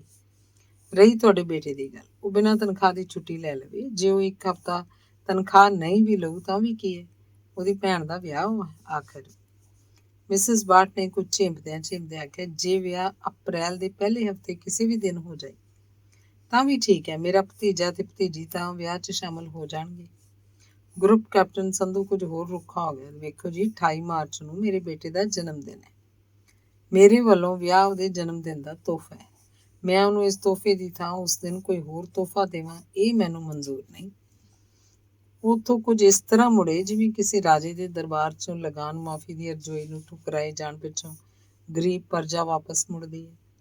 ਇੱਕ ਦਿਨ ਅੱਲੋਕਾਰ ਗੱਲ ਹੋਈ। ਗਰੁੱਪ ਕੈਪਟਨ ਸੰਧੂ ਦਾ ਫੋਨ ਆਇਆ। ਬਾਰਟ ਸਾਹਿਬ, ਅੱਜ ਤਾਂ ਅਸੀਂ ਸਾਰਾ ਦਿਨ ਮੈਰਿਜ ਪੈਲੇਸ ਹੀ ਵੇਖਦੇ ਰਹੇ। ਸੰਧੂ ਸਾਹਿਬ, ਇਹ ਤਾਂ ਸਾਡਾ ਕੰਮ ਹੈ। ਤੁਸੀਂ ਆਪਣਾ ਵਕਤ ਕਿਉਂ ਖਰਾਬ ਕਰਨਾ ਸੀ? ਉਹ ਹੱਸਿਆ। ਲਓ ਜੀ, ਹੁਣ ਆਪਣੇ ਕੰਮ ਕੋਈ ਵੰਡੇ ਹੋਏ ਥੋੜ੍ਹਾ ਨਹੀਂ। ਫਿਰ ਕੋਈ ਪਸੰਦ ਆਇਆ, ਤੁਸੀਂ ਵੀ ਕੁਝ ਵੇਖੋ, ਫਿਰ ਸੋਚਾਂਗੇ ਕਿਹੜਾ ਠੀਕ ਰਹੂ। ਕੈਪਟਨ ਸੰਧੂ ਨੇ ਮਿੱਠੇ ਬੋਲ ਬੋਲੇ। ਮੈਂ ਤੁਹਾਨੂੰ ਇਸ ਕਰਕੇ ਫੋਨ ਕੀਤਾ ਸੀ ਕਿ ਰਿਸੈਪਸ਼ਨ ਦੇ ਪ੍ਰੋਗਰਾਮ ਬਾਰੇ ਵੀ ਦੱਸ ਦੇਵਾਂ। ਜੀ, ਅਸੀਂ ਰਿਸੈਪਸ਼ਨ 27 ਤਰੀਕ ਦੀ ਰੱਖ ਦਿੱਤੀ ਹੈ। ਬੁਕਿੰਗ ਅਰੋਮਾ ਵਿੱਚ ਕਰਵਾ ਦਿੱਤੀ ਹੈ। 27 ਮਾਰਚ ਦੀ ਬੁਕਿੰਗ? ਕਰਨਲ ਬਾਰਟ ਨੇ ਹੈਰਾਨ ਹੋ ਕੇ ਆਖਿਆ, ਸੰਧੂ ਸਾਹਿਬ, ਵਿਆਹ 28 ਮਾਰਚ ਦਾ। ਰਿਸੈਪਸ਼ਨ ਤਾਂ ਵਿਆਹ ਤੋਂ ਬਾਅਦ ਹੁੰਦੀ ਹੈ ਤਾਂ ਕਿ ਨਵੇਂ ਵਿਆਹੇ ਜੋੜੇ ਨੂੰ ਸਾਰੇ ਕਰੀਬੀ ਆਸ਼ੀਰਵਾਦ ਦੇ ਸਕਣ। ਆਸ਼ੀਰਵਾਦ ਦਾ ਕੀ ਹੈ? ਉਸ ਦਿਨ ਵੀ ਤਾਂ ਦਿੱਤਾ ਜਾ ਸਕਦਾ, ਪਰ ਵਿਆਹ ਤਾਂ ਹਾਲੇ ਹੋਇਆ ਨਹੀਂ। ਸਾਡੀ ਧੀ ਤਾਂ ਉੱਥੇ ਨਹੀਂ ਹੋਏਗੀ। ਬਾਰਟ ਸਾਹਿਬ, ਕੀ ਪੁਰਾਣੀਆਂ ਗੱਲਾਂ ਪੇ ਕਰਦੇ ਹੋ? ਸੰਧੂ ਸਾਹਿਬ, 27 ਮਾਰਚ ਦਾ ਬਹੁਤ ਹੀ ਰੁਝੇਵੇਂ ਭਰਿਆ ਦਿਨ ਹੈ। ਸਵੇਰੇ ਅਸੀਂ ਤੁਹਾਡੇ ਵੱਲ ਸ਼ਗਨ ਲਈ ਆਵਾਂਗੇ ਤੇ ਸ਼ਾਮੀ ਤੁਸੀਂ ਸਾਡੇ ਵੱਲ ਚੁੰਨੀ ਚੜਾਉਣ ਲਈ ਆਓਗੇ। ਉਸੇ ਰਾਤ ਸੰਗੀਤ ਦਾ ਪ੍ਰੋਗਰਾਮ ਹੈ। ਉਸ ਦਿਨ ਸਾਡਾ ਮੇਲ ਵੀ ਪੂਰਾ ਆ ਚੁੱਕਿਆ ਹੋਏਗਾ। ਸਾਡੇ ਵੀ ਤਾਂ ਪਿੰਡਾਂ ਵਾਲੇ ਰਿਸ਼ਤੇਦਾਰ ਆ ਚੁੱਕੇ ਹੋਣਗੇ। ਕਰਨਲ ਬਾਟ ਨੂੰ ਰਿਸੈਪਸ਼ਨ ਦੀ ਮਿਤੀ ਵਿਆਹ ਤੋਂ ਪਹਿਲਾਂ ਰੱਖਣ ਵਿਚਲਾ ਭੇਦ ਸਮਝ ਆ ਗਿਆ। ਮੇਲ ਨੂੰ ਖਾਣਾ ਤਾਂ ਹਰ ਹਾਲਤ 'ਚ ਹੀ ਖਵਾਉਣਾ ਪੈਣਾ ਸੀ। ਉਸ ਖਾਣੇ ਨੂੰ ਰਿਸੈਪਸ਼ਨ ਦਾ ਨਾਂ ਦੇ ਕੇ ਉਹ ਵੱਡੇ ਖਰਚੇ ਨੂੰ ਟਾਲ ਰਿਹਾ ਸੀ। ਉਸ ਆਖਿਆ, ਸੰਧੂ ਸਾਹਿਬ, ਦੋਹਾਂ ਧਿਰਾਂ ਲਈ ਇਹੋ ਠੀਕ ਰਹੂ ਕਿ ਤੁਸੀਂ ਆਪਣੇ ਮੇਲ ਦੀ ਪ੍ਰਾਹੁਣਚਾਰੀ ਕਰੋ ਤੇ ਅਸੀਂ ਆਪਣੇ ਮੇਲ ਨੂੰ ਰੋਟੀ ਖਵਾਈਏ। ਗਰੁੱਪ ਕੈਪਟਨ ਸੰਧੂ ਦੀ ਆਵਾਜ਼ 'ਚ ਖਿਝ ਰਲ ਗਈ। ਬਾਟ ਸਾਹਿਬ, ਹੁਣ ਕੁਝ ਨਹੀਂ ਹੋ ਸਕਦਾ। ਇਹੀ ਠੀਕ ਰਹੂ ਕਿ ਤੁਸੀਂ 2-4 ਰਿਸ਼ਤੇਦਾਰਾਂ ਨੂੰ ਨਾਲ ਲੈ ਕੇ ਰਿਸੈਪਸ਼ਨ ਉੱਤੇ ਪਹੁੰਚ ਕੇ ਸ਼ਗਨ ਵਗੈਰਾ ਦੇ ਕੇ ਭਾਵੇਂ ਉਸੇ ਵੇਲੇ ਹੀ ਵਾਪਸ ਚਲੇ ਜਾਏ। ਸੰਧੂ ਸਾਹਿਬ, ਤੁਸੀਂ ਤਾਂ ਸਾਨੂੰ ਸੰਕਟ 'ਚ ਪਾ ਦਿੱਤਾ। ਕਰਨਲ ਬਾਟ ਦੀ ਬੇਵੱਸੀ ਬੋਲੀ। ਅਸੀਂ ਜਿਹੜੇ ਰਿਸ਼ਤੇਦਾਰਾਂ ਨੂੰ ਪਿੱਛੇ ਛੱਡ ਕੇ ਆਵਾਂਗੇ ਉਹੀ ਸਾਡੇ ਨਾਲ ਨਾਰਾਜ਼ ਹੋ ਜਾਣਗੇ। ਇਸ ਤਰ੍ਹਾਂ ਤਾਂ ਅਸੀਂ ਆਪਣੇ ਰਿਸ਼ਤੇਦਾਰ ਗੁਆ ਲਵਾਂਗੇ। ਜੀ ਇਹੋ ਜਿਹੀਆਂ ਗੱਲਾਂ ਤੇ ਕੋਈ ਨਾਰਾਜ਼ ਹੁੰਦਾ ਹੋਈ ਜਾਵੇ। ਹੁਣ ਸਾਰਾ ਮੇਲ ਤਾਂ ਰਿਸੈਪਸ਼ਨ 'ਚ ਨਹੀਂ ਆ ਸਕਦਾ ਨਾ। ਗਰੁੱਪ ਕੈਪਟਨ ਸੰਧੂ ਨੇ ਗੱਲ ਮੁਕਾਤੀ। ਦੋਵੇਂ ਧਿਰਾਂ ਵਿਆਹ ਦੀਆਂ ਤਿਆਰੀਆਂ 'ਚ ਮਸਰੂਫ ਸਨ। ਇੱਕ ਦਿਨ ਮੁੰਬਈ ਤੋਂ ਕਰਨਲ ਸੰਧੂ ਦੇ ਬੇਟੇ ਰਣਦੀਪ ਦਾ ਫੋਨ ਆਇਆ। ਮੈਂ ਮੋਹਾਲੀ ਤੋਂ ਵਾਪਸੀ ਦੀਆਂ ਸੀਟਾਂ ਬੁੱਕ ਕਰਵਾਉਣੀਆਂ ਨੇ। ਜੇ ਸਮਾਨ ਥੋੜ੍ਹਾ ਹੋਇਆ ਤਾਂ ਹਵਾਈ ਜਹਾਜ਼ ਰਾਹੀਂ ਟਰੈਵਲ ਕਰਾਂਗੇ। ਜੇ ਸਮਾਨ ਜ਼ਿਆਦਾ ਹੋਇਆ ਤਾਂ ਫਿਰ ਗੱਡੀ ਰਾਹੀਂ ਸਫ਼ਰ ਕਰਨਾ ਠੀਕ ਰਹੂ। ਕਰਨਲ ਬਾਟ ਦੀ ਧੀ ਨੇ ਦੱਸਿਆ, ਮੇਰੇ ਕੋਲ 2 ਅਟੈਚੀ ਹੋਣਗੇ। ਇੱਕ 'ਚ ਕੱਪੜੇ, ਦੂਜੇ 'ਚ ਕੁਝ ਘਰ ਦਾ ਸਮਾਨ। ਉਸ ਮੁਤਾਬਕ ਤੁਸੀਂ ਆਪ ਹੀ ਸੋਚ ਲਓ ਕਿ ਕਿਸ ਤਰ੍ਹਾਂ ਜਾਣਾ ਠੀਕ ਰਹੂ। ਆਮ ਗੱਲਾਂ ਵਾਂਗ ਹੀ ਦੋਵਾਂ ਵਿਚਕਾਰ ਇਹ ਗੱਲ ਹੋਈ ਸੀ, ਪਰ ਇਹ ਗੱਲ ਗਰੁੱਪ ਕੈਪਟਨ ਸੰਧੂ ਤੱਕ ਪਹੁੰਚ ਗਈ। ਉਹਨੇ ਆਪਣੇ ਕਿਸੇ ਦੋਸਤ ਨੂੰ ਦੱਸਿਆ, ਲੱਗਦਾ ਕਰਨਲ ਬਾਟ ਨੇ ਵਿਆਹ ਉੱਤੇ ਦੇਣਾ ਕੁਛ ਨਹੀਂ, ਵਿਆਹ ਵੀ ਠੀਕ ਠਾਕ ਹੀ ਕਰੂ। ਇਹ ਗੱਲ ਪਹਿਲੋਂ ਮੇਰੇ ਦਿਮਾਗ 'ਚ ਪਤਾ ਨਹੀਂ ਕਿਉਂ ਨਹੀਂ ਆਈ ਕਿ ਜਿਹੜਾ ਪੁਰਾਣੀ ਮਾਰੂਤੀ 'ਚ ਘੁੰਮਦਾ ਫਿਰਦਾ ਉਹ ਵਿਆਹ ਕੀ ਕਰੂ। ਇਹ ਗੱਲ ਕਿਸੇ ਰਾਹੀਂ ਕਰਨਲ ਬਾਟ ਤੱਕ ਵੀ ਪਹੁੰਚ ਗਈ। ਉਹ ਕੁਝ ਬੇਆਰਾਮ ਵੀ ਹੋਇਆ, ਪਰ ਉਹਨੂੰ ਇੰਨੀ ਕੁ ਤਸੱਲੀ ਸੀ ਕਿ ਉਹਨੇ ਧੀ ਦੇ ਵਿਆਹ ਲਈ ਵੱਖਰੇ ਪੈਸੇ ਰੱਖੇ ਹੋਏ ਸਨ। ਵਿਆਹ ਉਹਨੇ ਵਧੀਆ ਹੀ ਕਰਨਾ ਸੀ। ਮਿਸਿਸ ਬਾਟ ਚਿੰਤਤ ਸੀ ਕਿ ਰਣਦੀਪ ਉਹਦੀ ਧੀ ਨਾਲ ਹੋਈਆਂ ਸਾਰੀਆਂ ਗੱਲਾਂ ਦਾ ਬਿਉਰਾ ਆਪਣੇ ਪਿਓ ਨੂੰ ਦਿੰਦਾ ਸੀ ਤੇ ਸੰਧੂ ਦੀ ਹਦਾਇਤ ਅਨੁਸਾਰ ਹੀ ਅਗਲਾ ਫੋਨ ਕਰਦਾ ਸੀ। ਭਾਗ 5। ਕਰਨਲ ਬਾਟ ਨੇ 8 ਕੁ ਮੈਰਿਜ ਪੈਲੇਸ ਵੇਖੇ ਤੇ ਉਹਨਾਂ 'ਚੋਂ ਸ਼ਹਿਨਾਈ ਪਸੰਦ ਕਰ ਲਿਆ। ਉਹ 4 ਪਾਸਿਆਂ ਤੋਂ ਹਰਿਆਵਲ ਨਾਲ ਘਿਰੀ ਹੋਈ ਸ਼ਾਂਤ ਜਿਹੀ ਥਾਂ ਸੀ। ਉਹਨਾਂ 10,000 ਰੁਪਏ ਐਡਵਾਂਸ ਦਿੱਤਾ ਤੇ 28 ਮਾਰਚ ਲਈ ਪੈਲੇਸ ਰਾਖਵਾਂ ਕਰ ਲਿਆ। ਇਸ ਬਾਰੇ ਉਹਨਾਂ ਸੰਧੂ ਨੂੰ ਵੀ ਸੂਚਨਾ ਦੇ ਦਿੱਤੀ। ਉਸੇ ਸ਼ਾਮ ਕਰਨਲ ਬਾਟ ਤੇ ਪਤਨੀ ਵਿਆਹ ਦੀ ਕੁਝ ਖਰੀਦਦਾਰੀ ਕਰਕੇ ਵਾਪਸ ਮੁੜੇ। ਧੀ ਨੇ ਦੱਸਿਆ, ਅੰਕਲ ਸੰਧੂ ਦਾ ਫੋਨ ਆਇਆ ਸੀ। ਉਹ ਮੈਰਿਜ ਪੈਲੇਸ ਵੇਖ ਆਏ ਨੇ। ਉਹ ਕਹਿੰਦੇ ਨੇ ਉਹਨਾਂ ਨੂੰ ਬਿਲਕੁਲ ਪਸੰਦ ਨਹੀਂ ਥਾਂ ਆਈ। ਕਰਨਲ ਬਾਟ ਨੂੰ ਗੁੱਸਾ ਆ ਗਿਆ। ਉਹਨੂੰ ਇੰਨੀ ਵੀ ਤਮੀਜ਼ ਨਹੀਂ ਕਿ ਧੀ ਨਾਲ ਇਹੋ ਜਿਹੀ ਗੱਲ ਨਹੀਂ ਸੀ ਕਰਨੀ ਚਾਹੀਦੀ। ਧੀ ਕੋਲ ਪਤਾ ਨਹੀਂ ਆਪਣੇ ਵਿਆਹ ਬਾਰੇ ਤੇ ਸਹੁਰੇ ਬਾਰੇ ਕਿਹੋ ਜਿਹੇ ਸੁਪਨੇ ਹੋਣਗੇ ਤੇ ਹੋਛਾ ਆਦਮੀ ਸਾਡੀ ਧੀ ਦੀ ਜ਼ਿੰਦਗੀ ਦੀ ਨਵੀਂ ਸ਼ੁਰੂਆਤ ਹੀ ਉਹਦੇ ਸੁਪਨੇ ਤੋੜ ਕੇ ਕਰਨਾ ਚਾਹੁੰਦਾ। ਬਹੁਤ ਹੋ ਗਿਆ, ਹੁਣ ਮੈਥੋਂ ਹੋਰ ਬਰਦਾਸ਼ਤ ਨਹੀਂ ਹੁੰਦਾ। ਪਤਨੀ ਨੇ ਕਰਨਲ ਬਾਟ ਦਾ ਫੋਨ ਵੱਲ ਜਾਂਦਾ ਹੱਥ ਫੜ ਲਿਆ। ਤੁਸੀਂ ਠਹਿਰ ਕੇ ਫੋਨ ਕਰਿਓ। ਤੁਹਾਨੂੰ ਗੁੱਸਾ ਚੜਿਆ ਹੋਇਆ। ਕਈ ਵਾਰ ਗੁੱਸੇ 'ਚ ਮੂੰਹੋਂ ਮਾੜੀ ਗੱਲ ਵੀ ਨਿਕਲ ਜਾਂਦੀ ਹੈ। ਉਹਨੇ ਪਤਨੀ ਦੀ ਗੱਲ ਮੰਨ ਲਈ। ਆਖਰ ਤਾਂ ਉਹਨੇ ਫੋਨ ਕਰਨਾ ਹੀ ਸੀ, ਸੋ ਕਰ ਦਿੱਤਾ। ਅਸੀਂ ਸ਼ਹਿਨਾਈ ਵੇਖ ਆਏ ਹਾਂ। ਸਾਨੂੰ ਤਾਂ ਉਹ ਥਾਂ ਬਿਲਕੁਲ ਪਸੰਦ ਨਹੀਂ ਆਈ। ਤੁਸੀਂ ਕਹਿੰਦੇ ਸੀ ਉੱਥੇ ਬਹੁਤ ਹਰਿਆਵਲ ਹੈ। ਸੰਧੂ ਬੋਲੇ, ਹਾਂ, ਪੈਲੇਸ ਤਾਂ ਚੌਗਿਰਦਿਓਂ ਹਰਿਆਵਲ ਵਿੱਚ ਘਿਰਿਆ ਹੋਇਆ। ਉੱਥੇ ਤਾਂ ਰੇਤ ਉੱਡ ਰਹੀ ਸੀ। ਰੇਤ ਤਾਂ ਉੱਥੇ ਨੇੜੇ ਤੇੜੇ ਵੀ ਕਿਤੇ ਨਹੀਂ। ਮੇਰਾ ਮਤਲਬ ਉੱਥੇ ਘਾਹ ਤਾਂ ਸੁੱਕਾ ਹੋਇਆ ਸੀ। ਸੰਧੂ ਕੁਝ ਛਿੱਥਾ ਪੈ ਕੇ ਬੋਲਿਆ। ਕਰਨਲ ਬਾਟ ਨੇ ਆਪਣੇ ਜ਼ਬਤ ਦਾ ਪੂਰਾ ਦਿਖਾਵਾ ਕੀਤਾ। ਸੰਧੂ ਸਾਹਿਬ, ਤੁਸੀਂ ਤਾਂ ਜੱਟਾਂ ਦੇ ਪੁੱਤ ਹੋ। ਤੁਹਾਨੂੰ ਤਾਂ ਪਤਾ ਹੀ ਨਹੀਂ ਦਿਨੀ ਘਾਹ ਸੁੱਕ ਜਾਂਦਾ। ਵਿਆਹ ਤੱਕ ਤਾਂ ਘਾਹ ਹਰਾ ਹੋ ਜੂ। ਵੈਸੇ ਵੀ ਉੱਥੇ ਬਹੁਤ ਸਾਰੇ ਗਲੀਚੇ ਵਿਛਣੇ ਨੇ, ਕੁਰਸੀਆਂ ਵੀ ਰੱਖੀਆਂ ਜਾਣਗੀਆਂ, ਲੋਕ ਵੀ ਹੋਣਗੇ ਤੇ ਘਾਹ ਕਿੰਨਾ ਕੁ ਦਿਸੂ। ਉਹਨਾਂ ਦਾ ਤਾਂ ਹਾਲ ਵੀ ਏਅਰ ਕੰਡੀਸ਼ਨਡ ਨਹੀਂ। ਕਰਨਲ ਬਾਟ ਨਿੰਮਾ ਜਿਹਾ ਹੱਸਿਆ। ਸੰਧੂ ਸਾਹਿਬ, ਮਾਰਚ ਦੇ ਮਹੀਨੇ ਤਾਂ AC ਦੀ ਲੋੜ ਹੀ ਨਹੀਂ ਹੁੰਦੀ। ਉਸ ਮਹੀਨੇ ਵੀ ਮਿੱਠੀ ਮਿੱਠੀ ਠੰਡ ਹੁੰਦੀ ਹੈ। ਜੇ ਗਰਮੀ ਮਹਿਸੂਸ ਵੀ ਹੋਈ ਤਾਂ ਉੱਥੇ ਏਅਰ ਕੂਲਰ ਵੀ ਹਨ ਤੇ ਪੱਖੇ ਵੀ। ਧੀ ਵਾਲੇ ਦਾ ਪੁੱਤ ਵਾਲੇ ਦੀ ਹਰ ਗੱਲ ਨੂੰ ਕੱਟਣਾ ਤਾਂ ਸਿੱਧੀ ਤੋਹਾਈਨ ਸੀ। ਸੰਧੂ ਨੇ ਗੁੱਸੇ 'ਚ ਇੱਕ ਹੋਰ ਤੀਰ ਦਾਗਿਆ। ਵੇਖੋ ਬਾਟ ਸਾਹਿਬ, ਬਾਕੀ ਦਾ ਕੁਝ ਐਡਜਸਟਮੈਂਟ ਅਸੀਂ ਕਰ ਲਵਾਂਗੇ, ਪਰ ਸਾਡੀਆਂ ਕਾਰਾਂ ਕਿੱਥੇ ਪਾਰਕ ਹੋਣਗੀਆਂ। ਸਾਡੇ ਤਾਂ ਇਕੱਲੇ ਬੰਦੇ ਕੋਲ ਕਾਰ ਹੋ। ਤੁਸੀਂ ਇਸ ਥਾਂ ਬਾਰੇ ਭੁੱਲ ਜਾਓ, ਇੱਥੇ ਵਿਆਹ ਨਹੀਂ ਹੋਏਗਾ। ਸੰਧੂ ਸਾਹਿਬ, ਉੱਥੇ ਤਾਂ ਵਿਆਹ ਹੁੰਦੇ ਹੀ ਰਹਿੰਦੇ ਨੇ। ਲੋੜ ਜੋਗੀ ਪਾਰਕਿੰਗ ਦੀ ਥਾਂ ਤਾਂ ਉੱਥੇ ਹੈਗੀ ਹੈ। ਅਸੀਂ 10,000 ਰੁਪਏ ਵੀ ਜਮ੍ਹਾਂ ਕਰਵਾ ਚੁੱਕੇ ਹਾਂ। ਗਰੁੱਪ ਕੈਪਟਨ ਸੰਧੂ ਦੀ ਆਵਾਜ਼ ਅਸਲੋਂ ਠਰ ਗਈ। ਕਰਨਲ ਸਾਹਿਬ, 10,000 ਰੁਪਏ ਕੋਈ ਰਕਮ ਨਹੀਂ ਹੁੰਦੀ। ਭੁੱਲ ਜਾਓ 10,000 ਬਾਰੇ ਤੇ ਕੋਈ ਹੋਰ ਥਾਂ ਲੱਭੋ। ਉਹ ਜਗ੍ਹਾ ਬਹੁਤ ਤੰਗ ਹੈ। ਜੇ ਅਸੀਂ ਆਪਣੀਆਂ ਕਾਰਾਂ ਮੋੜਨੀਆਂ ਹੋਈਆਂ ਤਾਂ ਕੀ ਕੰਧਾਂ ਨਾਲ ਟੱਕਰਾਂ ਮਾਰਾਂਗੇ। ਕਰਨਲ ਬਾਟ ਆਪਣੇ ਭਾਵੀ ਕੁੜਮ ਦੀ ਅਲਫਾਜ਼ੀ ਕਾਰਨ ਪਿਛਲੇ ਕੁਝ ਦਿਨਾਂ ਤੋਂ ਤਣਾਅ ਦੀ ਸਥਿਤੀ 'ਚ ਸੀ, ਪਰ ਉਹ ਚਾਹੁੰਦਾ ਸੀ ਤਲਖ ਕਲਾਮੀ ਤੋਂ ਬਿਨਾਂ ਹੀ ਧੀ ਦਾ ਵਿਆਹ ਨਿਪਰੇ ਚੜ੍ਹ ਜਾਏ। ਉਹਦੇ ਜ਼ਬਤ ਦਾ ਪਿਆਲਾ ਹੌਲੀ-ਹੌਲੀ ਭਰਦਾ ਜਾ ਰਿਹਾ ਸੀ।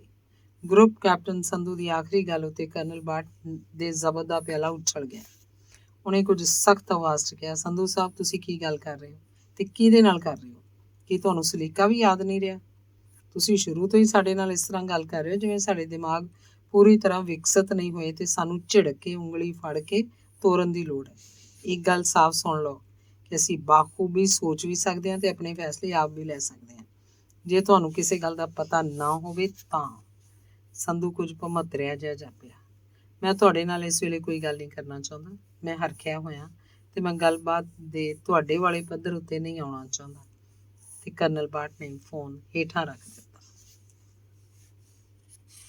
ਭਾਗ 6। ਕਰਨਲ ਬਾਟ ਨੇ ਜਦੋਂ ਇਹ ਘਟਨਾ ਮੈਨੂੰ ਸੁਣਾਈ ਤਾਂ ਮੇਰੇ ਜ਼ਿਹਨ 'ਚ ਕੁਝ ਸਵਾਲ ਉੱਭਰੇ ਸਨ। ਰੋਕੇ ਵੇਲੇ ਬਾਟ ਪਰਿਵਾਰ ਤੇ ਦਿੱਤੇ ਹੋਏ ਤੋਹਫਿਆਂ ਦਾ ਜਦੋਂ ਸੰਧੂਆਂ ਨੇ ਨਿਰਾਦਰ ਕੀਤਾ ਸੀ ਕਿ ਉਦੋਂ ਕਿਸੇ ਖਤਰੇ ਦਾ ਅਹਿਸਾਸ ਨਹੀਂ ਸੀ ਹੋਇਆ। ਮੋਹਰਾਂ ਨਾਲ ਸ਼ਗਨ ਕਰਨ ਤੇ ਨਗਦ ਰੁਪਏ ਦੇਣ ਦੀ ਗੱਲ ਗਰੁੱਪ ਕੈਪਟਨ ਸੰਧੂ ਨੇ ਬੇਸ਼ਰਮ ਹੋ ਕੇ ਕੀਤੀ ਸੀ ਕਿ ਉਦੋਂ ਰਿਸ਼ਤੇ ਦੀ ਗੱਲ ਉੱਥੇ ਹੀ ਮੁਕਾ ਦੇਣ ਬਾਰੇ ਨਹੀਂ ਸੀ ਸੋਚਿਆ। ਸੰਧੂ ਦੇ ਹੁਕਮਰਾਨਾ ਲਹਿਜੇ ਕਾਰਨ ਹੀ ਇਸ ਗੱਲ ਦਾ ਪਤਾ ਨਹੀਂ ਸੀ ਲੱਗਾ ਕਿ ਉਹ ਘਰ ਧੀ ਲਈ ਨਰਕ ਹੋਏਗਾ ਤੇ ਸੰਧੂ ਸਾਰਿਆਂ ਬਾਰੇ ਇਹੀ ਸੋਚੇਗਾ ਕਿ ਹੋਰ ਕਿਸੇ ਦੇ ਮੋਢਿਆਂ ਉੱਤੇ ਸਿਰ ਹੀ ਨਹੀਂ। ਸੋਚਣ ਤੇ ਕਹਿਣ ਦਾ ਕੰਮ ਸਿਰਫ ਉਸੇ ਨੇ ਕਰਨਾ।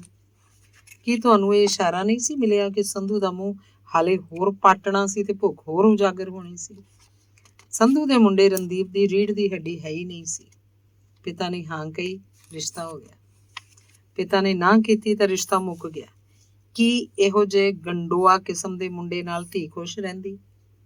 ਮੇਰੇ ਸਵਾਲਾਂ ਦੇ ਜਵਾਬ 'ਚ ਕਰਨਲ ਬਾਟ ਨੇ ਨੀਵੀਂ ਪਾ ਲਈ ਸੀ ਤੇ ਸ਼ਰਮਸਾਰ ਹੋਇਆ ਬੋਲਿਆ ਸੀ, ਮੈਂ ਉਹਨਾਂ ਸੰਸਕਾਰਾਂ ਦਾ ਕੀ ਕਰਦਾ ਜਿਹੜੇ ਧੀਆਂ ਵਾਲਿਆਂ ਦੇ ਬਣ ਜਾਂਦੇ ਨੇ। ਦਰਅਸਲ ਮੇਰੇ ਸਵਾਲ ਇਕੱਲੇ ਕਰਨਲ ਬਾਟ ਲਈ ਨਹੀਂ ਸਨ, ਹਰ ਧੀ ਵਾਲੇ ਲਈ ਸਨ, ਪੁੱਤ ਵਾਲੇ ਲਈ ਸਨ। ਇਹਨਾਂ ਸਵਾਲਾਂ ਦਾ ਜਵਾਬ ਮੈਂ ਤੁਹਾਡੇ ਕੋਲੋਂ ਵੀ ਚਾਹੁੰਦਾ ਜਿਨ੍ਹਾਂ ਨੇ ਇਹ ਮਜ਼ਮੂਨ ਹੁਣੇ ਪੜ੍ਹਿਆ ਹੈ। ਧੰਨਵਾਦ। ਅਗਲਾ ਲੇਖ ਹੈ ਬਾਲ ਸਾਹਿਤ ਦੀ ਸਮਝ ਵੱਲ ਤੁਰਦਿਆਂ। 1984 ਦੇ ਵਰ੍ਹੇ ਤੱਕ ਮੈਂ ਬਾਲਾਂ ਲਈ ਲਿਖਣ ਬਾਰੇ ਕਦੇ ਸੋਚਿਆ ਵੀ ਨਹੀਂ ਸੀ। ਦਰਅਸਲ ਪੰਜਾਬੀ ਸਾਹਿਤ ਦੇ ਵਡੇਰਿਆਂ ਨੇ ਮੈਨੂੰ ਬਾਲ ਸਾਹਿਤ ਲਿਖਣ ਵੱਲ ਪ੍ਰੇਰਿਤ ਕਰਨਾ ਸੀ, ਪਰ ਉਹ ਖੁਦ ਬਾਲ ਸਾਹਿਤ ਪ੍ਰਤੀ ਗੰਭੀਰ ਨਹੀਂ ਸਨ। ਉਹ ਕਦਾਈ ਹੀ ਬਾਲ ਸਾਹਿਤ ਲਿਖਦੇ ਸਨ ਜਿਵੇਂ ਥੱਕੇ ਹੋਏ ਰਾਹੀ ਸਾਹ ਲੈਣ ਲਈ ਕੁਝ ਚਿਰ ਰੁਕ ਜਾਂਦੇ ਨੇ। ਕਈ ਵਾਰ ਤਾਂ ਸਿਰਫ ਸਕੂਲ ਦੀਆਂ ਪਾਠ ਪੁਸਤਕਾਂ ਵਿੱਚ ਸ਼ਾਮਲ ਹੋਣ ਲਈ ਬਾਲ ਸਾਹਿਤ ਦੀ ਰਚਨਾ ਕਰਦੇ ਸੀ। ਮੇਰੇ ਦੋਵੇਂ ਬੱਚੇ ਸੈਫੁਲ ਤੇ ਆਦਿਕਾ ਉਦੋਂ ਨਿੱਕੇ ਸੀ। ਸੁਭਾਅ ਇਹ ਬਣਿਆ ਕਿ ਸੈਫੁਲ ਬਿਮਾਰ ਹੋ ਗਿਆ। ਦਿਨ ਰਾਤ ਬਿਸਤਰੇ 'ਚ ਪਿਆ ਰਹਿਣਾ ਉਹਦੇ ਲਈ ਵੱਡੀ ਬੋਰੀਅਤ ਸੀ। ਉਹਦਾ ਜੀਅ ਲਾਉਣ ਲਈ ਮੈਂ ਬਾਤਾਂ ਸੁਣਾਉਣ ਲੱਗ ਪਿਆ। ਛੇਤੀ ਮੇਰੇ ਕੋਲੋਂ ਬਾਤਾਂ ਮੁੱਕ ਗਈਆਂ, ਪਰ ਕਹਾਣੀਆਂ ਸੁਣਨ ਦੀ ਉਹਦੀ ਜ਼ਿੱਦ ਨਹੀਂ ਮੁੱਕੀ। ਸੋਚਿਆ ਕਿ ਉਹਨਾਂ ਖੁਦ ਹੀ ਉਹਨੂੰ ਕਹਾਣੀਆਂ ਬਣਾ ਕੇ ਸੁਣਾ ਦਿਆ ਕਰਾਂ। ਮੈਂ ਇੱਕ ਜੰਗਲ ਦੀ ਕਲਪਨਾ ਕਰ ਲਈ। ਉਸ ਜੰਗਲ ਵਿੱਚੋਂ ਦੀ ਇੱਕ ਨਦੀ ਲੰਘਦੀ ਸੀ। ਇੱਕ ਵਾਰ ਮੋਹਲੇਧਾਰ ਮੀਂਹ ਨਾਲ ਪਹਾੜ ਦੇ ਪੱਥਰ ਕੁਝ ਇਸ ਤਰ੍ਹਾਂ ਖਿਸਕੇ ਕਿ ਨਦੀ ਦੋ ਧਾਰਾਵਾਂ 'ਚ ਵੰਡੀ ਗਈ। ਨਦੀ ਦੀਆਂ ਦੋਵੇਂ ਧਾਰਾਵਾਂ ਕੁਝ ਮੀਲ ਅੱਗੇ ਜਾ ਕੇ ਮੁੜ ਇੱਕ ਹੋ ਗਈਆਂ। ਉਹਨਾਂ ਧਾਰਾਵਾਂ ਨੇ ਜੰਗਲ ਦਾ ਬਹੁਤ ਸਾਰਾ ਹਿੱਸਾ ਆਪਣੇ ਘੇਰੇ 'ਚ ਲੈ ਲਿਆ। ਚੁਫੇਰੇ ਪਾਣੀ ਹੋਣ ਕਰਕੇ ਉਸ ਜੰਗਲ ਨੂੰ ਜੰਗਲ ਟਾਪੂ ਦਾ ਨਾਮ ਮਿਲ ਗਿਆ। ਉਸ ਜੰਗਲ 'ਚ ਮਾਸੂਮ ਜਿਹੇ ਜਾਨਵਰ ਰਹਿ ਗਏ। ਉਹ ਜਾਨਵਰ ਨਦੀ ਟੱਪ ਕੇ ਬਾਹਰਲੇ ਜੰਗਲ ਵੱਲ ਨਹੀਂ ਸੀ ਜਾ ਸਕਦੇ। ਜੰਗਲ ਟਾਪੂ ਦੇ ਉਹਨਾਂ ਜਨੌਰਾਂ ਦੇ ਆਪਸੀ ਮੇਲ ਤੇ ਟਕਰਾਅ ਨਾਲ ਕਹਾਣੀਆਂ ਘਟਨਾਵਾਂ ਦੇ ਰੂਪ 'ਚ ਪੈਦਾ ਹੋਣ ਲੱਗ ਪਈਆਂ। ਉਹਨਾਂ ਘਟਨਾਵਾਂ ਨੂੰ ਕਹਾਣੀਆਂ ਬਣਾ ਕੇ ਮੈਂ ਸੈਫੁਲ ਨੂੰ ਸੁਣਾਉਣ ਲੱਗ ਪਿਆ। ਬੇਟੇ ਨੂੰ ਜੰਗਲ ਟਾਪੂ ਦੀਆਂ ਕਹਾਣੀਆਂ ਸੁਣਾਉਂਦਿਆਂ ਮੈਂ ਉਹਦੀ ਉਤਸੁਕਤਾ ਵੀ ਵੇਖਦਾ ਸੀ ਤੇ ਉਹ ਉਪਰਾਮਤਾ ਵੀ। ਕਹਾਣੀ ਸੁਣਦਾ ਸੁਣਦਾ ਉਹ ਕਈ ਵਾਰੀ ਉਬਾਸੀ ਵੀ ਲੈ ਲੈਂਦਾ ਸੀ, ਕਈ ਵਾਰੀ ਉਹ ਸੌਂ ਜਾਂਦਾ ਸੀ। ਉਹਦਾ ਪ੍ਰਤੀਕਰਮ ਮੈਨੂੰ ਬਾਲ ਸਾਹਿਤ ਦੀ ਸਮਝ ਵੀ ਦੇ ਰਿਹਾ ਸੀ। ਅਗਲੀ ਭਲਕ ਸੁਣਾਉਣ ਵਾਲੀ ਕਹਾਣੀ ਕੁਝ ਬਿਹਤਰ ਹੋ ਜਾਂਦੀ ਸੀ। ਇਸ ਗੱਲ ਦੀ ਸੋਝੀ ਮੈਨੂੰ ਉਦੋਂ ਹੀ ਹੋਈ ਕਿ ਇੱਕ ਲੇਖਕ ਵਜੋਂ ਬਾਲਾਂ ਪ੍ਰਤੀ ਆਪਣੀ ਜ਼ਿੰਮੇਵਾਰੀ ਵੱਲੋਂ ਕੁਤਾਹੀ ਕਰ ਰਿਹਾ ਸੀ। ਮੈਂ ਜੰਗਲ ਟਾਪੂ ਦੀਆਂ ਕਹਾਣੀਆਂ ਲਿਖ ਲਈਆਂ। ਉਹ ਕਹਾਣੀਆਂ ਇੰਨੀਆਂ ਮਕਬੂਲ ਹੋਈਆਂ ਕਿ ਸਾਹਿਤ ਅਕਾਦਮੀ ਨਵੀਂ ਦਿੱਲੀ ਨੇ ਜੰਗਲ ਟਾਪੂ ਨੂੰ 21 ਭਾਸ਼ਾਵਾਂ ਵਿੱਚ ਛਾਪਣ ਦਾ ਨਿਰਣਾ ਲੈ ਲਿਆ। ਬਾਲ ਸਾਹਿਤ ਦੇ ਨਾਂ ਉੱਤੇ ਉਦੋਂ ਜੋ ਕੁਝ ਵੀ ਮੁਹੱਈਆ ਸੀ ਉਹ ਪ੍ਰੇਰਨਾ ਤੋਂ ਸਖਣਾ ਸੀ। ਉਸ ਵੇਲੇ ਦੀਆਂ ਕਹਾਣੀਆਂ 'ਚ ਬੜਾ ਕੁਝ ਤਿਲਿਸਮੀ ਵਾਪਰਦਾ ਸੀ। ਦੀਵਾ ਰਗੜਿਆਂ ਲਹਿਰ ਬਹਿਰ ਹੋ ਜਾਂਦੀ ਸੀ। ਸਵਾਦ ਦੀ ਚੁਟਕੀ ਧੂੜਿਆਂ ਗਰੀਬ ਬੰਦਾ ਰਾਜਾ ਬਣ ਜਾਂਦਾ ਸੀ। ਸੋਨਾ ਬਣਾਉਣ ਵਾਲੇ ਪੱਥਰ ਮਿਲ ਜਾਂਦੇ ਸੀ। ਲੁਕਿਆ ਹੋਇਆ ਖਜ਼ਾਨਾ ਲੱਭ ਪੈਂਦਾ ਸੀ। ਬਾਲ ਸਾਹਿਤ ਦੇ ਨਾਂ ਉੱਤੇ ਜੋ ਕੁਝ ਵੀ ਸੀ ਉਹ ਬਾਲਾਂ ਨੂੰ ਅਪੰਗ ਬਣਾਉਣ ਲਈ ਸੀ। ਉਹਨਾਂ ਨੂੰ ਸੰਘਰਸ਼ ਕਰਨ ਤੋਂ ਵਰਜਦਾ ਸੀ। ਨਿੱਕੇ ਹੁੰਦਿਆਂ ਬਹੁਤ ਸਾਰੀਆਂ ਬਾਤਾਂ ਮੈਂ ਵੀ ਸੁਣੀਆਂ ਸੀ। ਉਹਨਾਂ ਬਾਤਾਂ ਦਾ ਪਰੀ ਅੰਸ਼ ਮੈਨੂੰ ਮੋਹ ਲੈਂਦਾ ਸੀ। ਪਰ ਉਹ ਬਹੁਤਾ ਸਾਹਿਤ ਬਾਲਾਂ ਦੀ ਉਮਰ ਨਾਲੋਂ ਵੱਡਾ ਸੀ। ਮਸਲਨ 5 ਫੁੱਲਾਂ ਰਾਣੀ ਵਾਲੀ ਬਾਤ ਹੀ ਲਓ। ਉਸ ਬਾਤ ਦੀ ਰਾਣੀ ਨੂੰ ਹਰ ਸਵੇਰੇ 5 ਫੁੱਲਾਂ ਨਾਲ ਤੋਲਿਆ ਜਾਂਦਾ ਸੀ। ਪਰ ਜਿਸ ਰਾਤ ਉਹ ਰਾਣੀ ਦੂਰ ਦੇਸ਼ ਦੇ ਆਪਣੇ ਚਹੇਤੇ ਰਾਜਕੁਮਾਰ ਨੂੰ ਮਿਲ ਲੈਂਦੀ ਸੀ, ਉਹਦਾ ਭਾਰ 5 ਫੁੱਲਾਂ ਨਾਲੋਂ ਵੱਧ ਹੋ ਜਾਂਦਾ ਸੀ। ਉਹ ਬਾਤ ਔਰਤ ਮਰਦ ਦੇ ਸੰਬੰਧਾਂ ਦੀ ਸੀ, ਪਰ ਬਾਲਾਂ ਨੂੰ ਸੁਣਾਈ ਜਾਂਦੀ ਸੀ। ਦਰਅਸਲ ਮੇਰੇ ਵਾਲੀ ਪੀੜ੍ਹੀ ਕੋਲ ਸਹੀ ਮਾਅਨਿਆਂ 'ਚ ਬਾਲ ਸਾਹਿਤ ਹੈ ਹੀ ਨਹੀਂ ਸੀ। ਮੈਨੂੰ ਬਾਲਾਂ ਲਈ ਲਿਖਣਾ ਚਾਹੀਦਾ ਸੀ। ਮੈਂ ਜੰਗਲ ਟਾਪੂ ਦੀ ਸਿਰਜਣਾ ਵੇਲੇ ਹੀ ਸੋਚ ਲਿਆ ਸੀ। ਉਦੋਂ ਮੈਂ ਆਪਣੇ ਬਚਪਨ ਵੱਲ ਪਰਤਿਆ ਸਾਂ। ਬਚਪਨ 'ਚ ਮੇਰਾ ਖੇਡਣਾ ਮਲਣਾ ਕਹਾਣੀਆਂ ਨਾਲ ਭਰਪੂਰ ਸੀ। ਬਾਲਾਂ ਲਈ ਲਿਖੀਆਂ ਕਹਾਣੀਆਂ ਰਾਹੀਂ ਮੈਂ ਆਪਣੇ ਬਚਪਨ ਨੂੰ ਮੁੜ ਜਿਉਣ ਲੱਗ ਪਿਆ ਸੀ। ਪੁਣੇ ਸ਼ਹਿਰ ਤੋਂ ਮੇਰੀ ਬਾਲ ਸਾਹਿਤ ਲਿਖਣ ਦੀ ਸ਼ੁਰੂਆਤ ਹੋਈ ਸੀ। ਉਦੋਂ ਤੋਂ ਮੈਂ ਬਾਲ ਸਾਹਿਤ ਨਿਰੰਤਰ ਲਿਖ ਰਿਹਾ ਸੀ। ਬਾਲ ਸਾਹਿਤ ਦੀ ਤਾਕਤ ਨੂੰ ਮੈਂ ਜਾਣ ਲਿਆ ਸੀ। ਮੈਂ ਚਾਹੁੰਦਾ ਸਾਂ ਬਾਲ ਮਾਸੂਮੀਅਤ ਦੀ ਸ਼ਕਤੀ ਦੀ ਮੈਂ ਭਰਪੂਰ ਵਰਤੋਂ ਕਰਾਂ। ਬਾਲ ਸਾਹਿਤ ਰਾਹੀਂ ਮੈਂ ਬਾਲਾਂ ਨੂੰ ਸੋਹਣੀ ਦੁਨੀਆ ਦਾ ਸੁਪਨਾ ਦੇਵਾਂ, ਤਾਂ ਕਿ ਉਹ ਆਪਣਾ ਪਰੀ ਲੋਕ ਆਪ ਸਿਰਜ ਸਕਣ। ਉਹ ਚੰਗੇ ਮਨੁੱਖ ਬਣਨ ਵੱਲ ਤੁਰਦੇ ਰਹਿਣ। ਦੂਸਰਾ ਭਾਗ। ਪੁਣੇ ਸ਼ਹਿਰ ਦੇ ਜ਼ਰਖੇਜ਼ ਦਿਨਾਂ 'ਚ ਮੈਨੂੰ ਬਾਲ ਸਾਹਿਤ ਲਈ ਵੀ ਅਤੀਤ ਉੱਤੇ ਝਾਤੀ ਮਾਰਨ ਦੀ ਲੋੜ ਮਹਿਸੂਸ ਹੋਈ। ਪੁਣੇ ਸ਼ਹਿਰ ਦੀ ਪੋਸਟਿੰਗ ਤੋਂ ਪਹਿਲਾਂ ਮੈਂ ਆਸਾਮ ਪ੍ਰਾਂਤ ਦੇ ਸੰਘਣੇ ਤੇ ਹਰੇ ਕਚੂਰ ਜੰਗਲ ਵਾਲੇ ਉਸ ਖੇਤਰ 'ਚ ਤਾਇਨਾਤ ਸਾਂ, ਜਿੱਥੇ ਫੌਜ ਦਾ ਗੋਲਾ ਬਾਰੂਦ ਦਾ ਵੱਡਾ ਭੰਡਾਰ ਸੀ। ਫੌਜੀ ਨੁਕਤੇ ਤੋਂ ਗੋਲਾ ਬਾਰੂਦ ਸੰਭਾਲਣ ਲਈ ਉਹ ਯੋਗ ਥਾਂ ਸੀ। ਦੁਸ਼ਮਣ ਤੋਂ ਵੀ ਓਹਲਾ ਸੀ ਤੇ ਹਵਾਈ ਹਮਲੇ ਦਾ ਡਰ ਵੀ ਘੱਟ ਸੀ। ਜੰਗਲ ਸਾਡਾ ਇਕੱਲਿਆਂ ਦਾ ਨਹੀਂ ਸੀ, ਪਰ ਅਸੀਂ ਜੰਗਲ ਨੂੰ ਨਿੱਜੀ ਮਲਕੀਅਤ ਵਾਂਗ ਵਰਤ ਰਹੇ ਸੀ। ਗੋਲਾ ਬਾਰੂਦ ਭੰਡਾਰ ਦੇ ਵਿਸਥਾਰ ਲਈ ਸਾਨੂੰ ਮੀਲਾਂ ਦੇ ਘੇਰੇ 'ਚ ਥਾਂ ਚਾਹੀਦੀ ਸੀ। ਅਸੀਂ ਹੌਲੀ-ਹੌਲੀ ਰੁੱਖ ਕੱਟਣੇ ਸ਼ੁਰੂ ਕਰ ਦਿੱਤੇ ਸਨ। ਜੰਗਲੀ ਜੀਵਾਂ ਦੀ ਹੋਂਦ ਦਾ ਸਵਾਲ ਥਾਂ ਨਾਲ ਜੁੜਿਆ ਹੋਇਆ ਸੀ। ਜਿਸ ਥਾਂ ਉੱਤੇ ਜੰਗਲੀ ਜਨੌਰਾਂ ਤੇ ਪੰਛੀਆਂ ਦਾ ਜਮਾਂਦਰੂ ਹੱਕ ਸੀ, ਉਸ ਥਾਂ ਉੱਤੇ ਕਾਬਜ਼ ਹੋਈ ਜਾ ਰਹੇ ਸੀ। ਮਾਰੂਥਲ ਤੋਂ ਧਰੂਆਂ ਦੀ ਬਰਫ਼ ਤੱਕ ਜਾਂ ਨੀਲੇ ਗਹਿਰੇ ਸਮੁੰਦਰ ਤੱਕ ਕੋਈ ਵੀ ਥਾਂ ਅਜਿਹੀ ਨਹੀਂ ਜਿੱਥੇ ਕੁਦਰਤ ਦੇ ਜੀਵ ਨਾ ਵਿਚਰ ਰਹੇ ਹੋਣ। ਆਦਮੀ ਨੇ ਹਰ ਥਾਂ ਦਖਲਅੰਦਾਜ਼ੀ ਕਰਕੇ ਜੀਵਾਂ ਦਾ ਜੀਣਾ ਦੁੱਭਰ ਕੀਤਾ ਹੈ। ਆਦਮੀ ਨੇ ਸੁਚੇਤ ਜਾਂ ਅਚੇਤ ਤੌਰ ਉੱਤੇ ਉਹਨਾਂ ਜੀਵਾਂ ਦਾ ਬੀਨਾਸ ਕਰਨ ਦੀਆਂ ਕਾਰਵਾਈਆਂ ਕੀਤੀਆਂ। ਫੌਜੀਆਂ ਹੱਥੋਂ ਆਸਾਮ ਦੇ ਉਸ ਜੰਗਲ ਵਿੱਚ ਹੀ ਇਹੀ ਪਾਪ ਹੋ ਰਿਹਾ ਸੀ। ਉਸ ਜੰਗਲ 'ਚ ਕਈ ਭਾਂਤ ਦੇ ਜਾਨਵਰ ਸਨ, ਪਰ ਹਾਥੀਆਂ ਦੀ ਬਹੁਤਾਤ ਸੀ। ਰੁੱਖਾਂ ਦੇ ਕੱਟੇ ਜਾਣ ਨਾਲ ਜੰਗਲ ਹੌਲੀ-ਹੌਲੀ ਹਾਥੀਆਂ ਲਈ ਨਿੱਕਾ ਹੋ ਗਿਆ ਸੀ। ਹਾਥੀਆਂ ਦਾ ਝੁੰਡ ਭ੍ਰਮਣ ਲਈ ਨਿਕਲਦਾ ਸੀ ਤਾਂ ਅਚਨਚੇਤੀ ਜੰਗਲ ਮੁੱਕ ਜਾਂਦਾ ਸੀ। ਹਾਥੀ ਪਰੇਸ਼ਾਨ ਹੋ ਜਾਂਦੇ ਸਨ। ਹਾਥੀਆਂ ਦਾ ਰੋਹ ਗੋਲਾ ਬਾਰੂਦ ਭੰਡਾਰ ਦੀ ਤੋੜ ਫੋੜ ਦੇ ਰੂਪ 'ਚ ਅਕਸਰ ਦਿਸ ਪੈਂਦਾ ਸੀ। ਉਦੋਂ ਰਾਖੀ ਲਈ ਤਾਇਨਾਤ ਸੈਨਿਕ ਲੁਕ ਜਾਂਦੇ ਸੀ ਜਾਂ ਰੁੱਖਾਂ ਤੇ ਚੜ੍ਹ ਜਾਂਦੇ ਸੀ। ਕਦੇ ਕਦਾਈ ਕੋਈ ਸੈਨਿਕ ਉਹਨਾਂ ਦੀ ਕਰੋਪੀ ਦਾ ਸ਼ਿਕਾਰ ਵੀ ਹੋ ਜਾਂਦਾ ਸੀ। ਗੋਲਾ ਬਾਰੂਦ ਭੰਡਾਰ ਦੇ ਅੰਦਰ ਮਹੱਤਵਪੂਰਨ ਥਾਵਾਂ ਉੱਤੇ ਪਾਣੀ ਦੇ ਡੂੰਘੇ ਤੇ ਵੱਡੇ-ਵੱਡੇ ਟੈਂਕ ਬਣੇ ਹੋਏ ਸੀ। ਅੱਗ ਤੋਂ ਬਚਾਅ ਲਈ ਉੱਥੇ ਹਰ ਵੇਲੇ ਪਾਣੀ ਦੀ ਲੋੜ ਸੀ। ਇੱਕ ਰਾਤ ਇੱਕ ਹਾਥੀ ਬੱਚਾ ਪਾਣੀ ਵਾਲੇ ਟੈਂਕ 'ਚ ਡਿੱਗ ਪਿਆ। ਨਿੱਕੇ ਹਾਥੀ ਨੂੰ ਬਾਹਰ ਕੱਢਣ ਦੀ ਕੋਸ਼ਿਸ਼ ਵਿੱਚ 8-9 ਹੱਥਣੀਆਂ ਵੀ ਉਸੇ ਟੈਂਕ 'ਚ ਡਿੱਗ ਪਈਆਂ। ਹੱਥਣੀਆਂ ਸਾਰੀ ਰਾਤ ਸਹਾਇਤਾ ਲਈ ਝੰਗਾੜਦੀਆਂ ਰਹੀਆਂ, ਪਰ ਸਹਿਮੇ ਹੋਏ ਸੈਨਿਕ ਲੁਕੇ ਰਹੇ। ਹੱਥਣੀਆਂ ਨੂੰ ਸਟੈਟਿਕ ਟੈਂਕ ਵਿੱਚੋਂ ਬਾਹਰ ਕੱਢਣਾ ਜੋਖਮ ਭਰਿਆ ਕੰਮ ਸੀ। ਤੜਕਸਾਰ ਭੰਡਾਰ ਦੇ ਕਮਾਨ ਅਫਸਰ ਨੇ ਆ ਕੇ ਹਾਲਾਤ ਦਾ ਜਾਇਜ਼ਾ ਲਿਆ। ਉਹਨੇ ਟੈਂਕ ਦਾ ਗੇੜਾ ਲਾਇਆ ਤੇ ਸੋਚਾਂ 'ਚ ਡੁੱਬ ਗਿਆ। ਹਾਥੀਆਂ ਦੀਆਂ ਮਾਸੂਮ ਜਿਹੀਆਂ ਅੱਖਾਂ ਉਹਦੇ ਕੋਲੋਂ ਸਹਾਇਤਾ ਮੰਗ ਰਹੀਆਂ ਸਨ। ਸੋਚ ਵਿਚਾਰ ਤੋਂ ਪਿੱਛੋਂ ਕਮਾਨ ਅਫਸਰ ਨੇ ਟੈਂਕ ਦੀ ਬਨੇਰੀ ਤੁੜਵਾ ਦਿੱਤੀ ਤੇ ਟੈਂਕ ਭਰਨ ਲਈ ਟਿਊਬਵੈੱਲ ਚਲਵਾ ਦਿੱਤਾ। ਹੱਥਣੀਆਂ ਦੇ ਗੁੱਸੇ ਤੋਂ ਬਚਣ ਲਈ ਸਾਰੇ ਬਚਾਅ ਵਾਲੀਆਂ ਥਾਵਾਂ ਉੱਤੇ ਜਾ ਲੁਕੇ। ਟੈਂਕ 'ਚ ਪਾਣੀ ਉੱਪਰ ਤੱਕ ਭਰ ਗਿਆ ਤਾਂ ਸਾਰੀਆਂ ਹੱਥਣੀਆਂ ਉਸ ਬਾਲ ਹਾਥੀ ਸਮੇਤ ਇੱਕ-ਇੱਕ ਕਰਕੇ ਟੈਂਕ ਤੋਂ ਬਾਹਰ ਆ ਗਈਆਂ ਤੇ ਹਰਫਲੀਆਂ ਹੋਈਆਂ ਜੰਗਲ ਵੱਲ ਦੌੜ ਗਈਆਂ। ਹਾਥੀ ਹਮੇਸ਼ਾ ਰਾਤ ਵੇਲੇ ਹੀ ਗੋਲਾ ਬਾਰੂਦ ਭੰਡਾਰ ਦੇ ਇਲਾਕੇ 'ਚ ਆਉਂਦੇ ਸਨ, ਪਰ ਅਗਲੇ ਦਿਨ ਸੈਨਿਕਾਂ ਨੇ ਹੱਥਣੀਆਂ ਦੇ ਉਸ ਝੁੰਡ ਨੂੰ ਚਿੱਟੇ ਦਿਨ ਭੰਡਾਰ ਵੱਲ ਆਉਂਦਿਆਂ ਵੇਖਿਆ। ਉਹ ਘਬਰਾ ਕੇ ਆਪਣੇ ਬਚਾਅ ਲਈ ਇੱਧਰ-ਉੱਧਰ ਦੌੜੇ। ਕਮਾਨ ਅਫਸਰ ਬੇਖਬਰ ਆਪਣੇ ਆਫਿਸ 'ਚ ਬੈਠਾ ਸੀ। ਹੱਥਣੀਆਂ ਇੱਕ ਕਤਾਰ 'ਚ ਚਲਦੀਆਂ ਹੋਈਆਂ ਉਹਦੇ ਆਫਿਸ ਅੱਗੇ ਆ ਖਲੋ ਗਈਆਂ। ਉਹਨਾਂ ਸੁੰਡਾ ਚੁੱਕ-ਚੁੱਕ ਕੇ ਵਾਰੀ-ਵਾਰੀ ਸਲਾਮ ਕੀਤਾ ਤੇ ਧੰਨਵਾਦ ਦੀ ਝੰਗਾੜ ਮਾਰੀ ਤੇ ਫਿਰ ਸ਼ਾਂਤ ਵਾਪਸ ਪਰਤ ਗਈਆਂ। ਉਸ ਦਿਨ ਤੋਂ ਪਿੱਛੋਂ ਹਾਥੀਆਂ ਦੇ ਕਿਸੇ ਵੀ ਝੁੰਡ ਨੇ ਮੁੜ ਕਦੀ ਗੋਲਾ ਬਾਰੂਦ ਭੰਡਾਰ ਦਾ ਕੋਈ ਨੁਕਸਾਨ ਨਹੀਂ ਕੀਤਾ। ਹਾਥੀਆਂ ਦੀ ਸੂਝ ਤੇ ਯਾਦ ਸ਼ਕਤੀ ਹੈਰਾਨ ਕਰਨ ਵਾਲੀ ਸੀ। ਉਹਨਾਂ ਗੋਲਾ ਬਾਰੂਦ ਭੰਡਾਰ ਦੇ ਕਮਾਨ ਅਫਸਰ ਵੱਲੋਂ ਮੁਸੀਬਤ ਵੇਲੇ ਕੀਤੀ ਸਹਾਇਤਾ ਨੂੰ ਯਾਦ ਰੱਖਿਆ ਸੀ ਤੇ ਉਹਦੇ ਦਿਲੋਂ ਰਿਣੀ ਸਨ। ਉਹ ਸਾਰੇ ਮਾਸੂਮ ਤੇ ਆਲੇ ਦੁਆਲੇ ਆਲੇ ਭੋਲੇ ਜੀਵ ਸਨ। ਹਨੇਰੀ ਮੀਂਹ ਤੇ ਝੱਖੜ ਵਾਂਗ ਪਿਆਰ ਵੀ ਉਹਨਾਂ ਦੀ ਜ਼ਿੰਦਗੀ ਤੇ ਅਸਰ ਪਾਉਂਦਾ ਸੀ। ਜੰਗਲੀ ਜਨੌਰਾਂ ਦਾ ਪਿਆਰ ਵਿੱਚ ਵਿਸ਼ਵਾਸ ਸੀ। ਸਾਰੇ ਜਾਨਵਰ ਪਿਆਰ ਦੀ ਭਾਸ਼ਾ ਸਮਝਦੇ ਸਨ ਤੇ ਉਹਦਾ ਹੁੰਗਾਰਾ ਵੀ ਭਰਦੇ ਸਨ। ਹਥਣੀਆਂ ਦੇ ਝੁੰਡ ਦਾ ਇਸ ਤਰ੍ਹਾਂ ਧੰਨਵਾਦ ਕਰਨ ਆਉਣਾ ਮੇਰੇ ਲਈ ਅਨੋਖੀ ਘਟਨਾ ਸੀ। ਜੇ ਮੈਂ ਉੱਥੇ ਨਾ ਹੁੰਦਾ ਤਾਂ ਸ਼ਾਇਦ ਇਸ ਘਟਨਾ ਨੂੰ ਕਲਪਿਤ ਸਮਝ ਲੈਂਦਾ।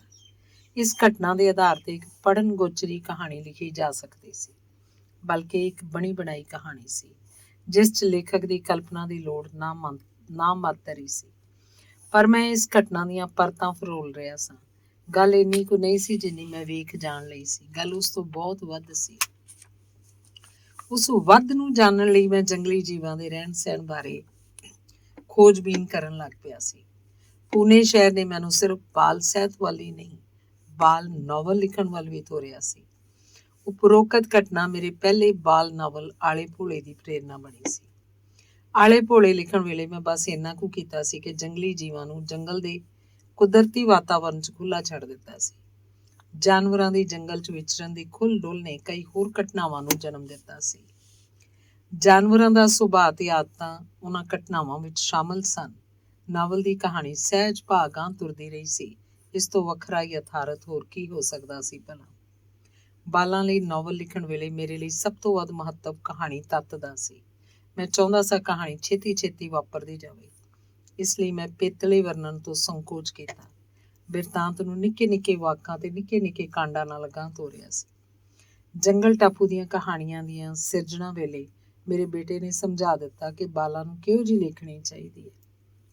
ਲੇਖਕ ਦੇ ਬਿਆਨ ਦੀ ਸਹਿਜਤਾ, ਸਾਦਗੀ, ਰੌਚਿਕਤਾ, ਮਾਸੂਮੀਅਤ ਤੇ ਸੱਚ ਕਹਿਣ ਦੀ ਦਲੇਰੀ ਵਰਗੇ ਤੱਤ ਪੇਸ਼ਕਾਰੀ ਵਿੱਚ ਤਾਂ ਹੀ ਸ਼ਾਮਲ ਹੋ ਸਕਣਗੇ ਜੋ ਲੇਖਕ ਦੇ ਅੰਦਰਲਾ ਬਾਲ ਜਿਉਂਦਾ ਹੈ।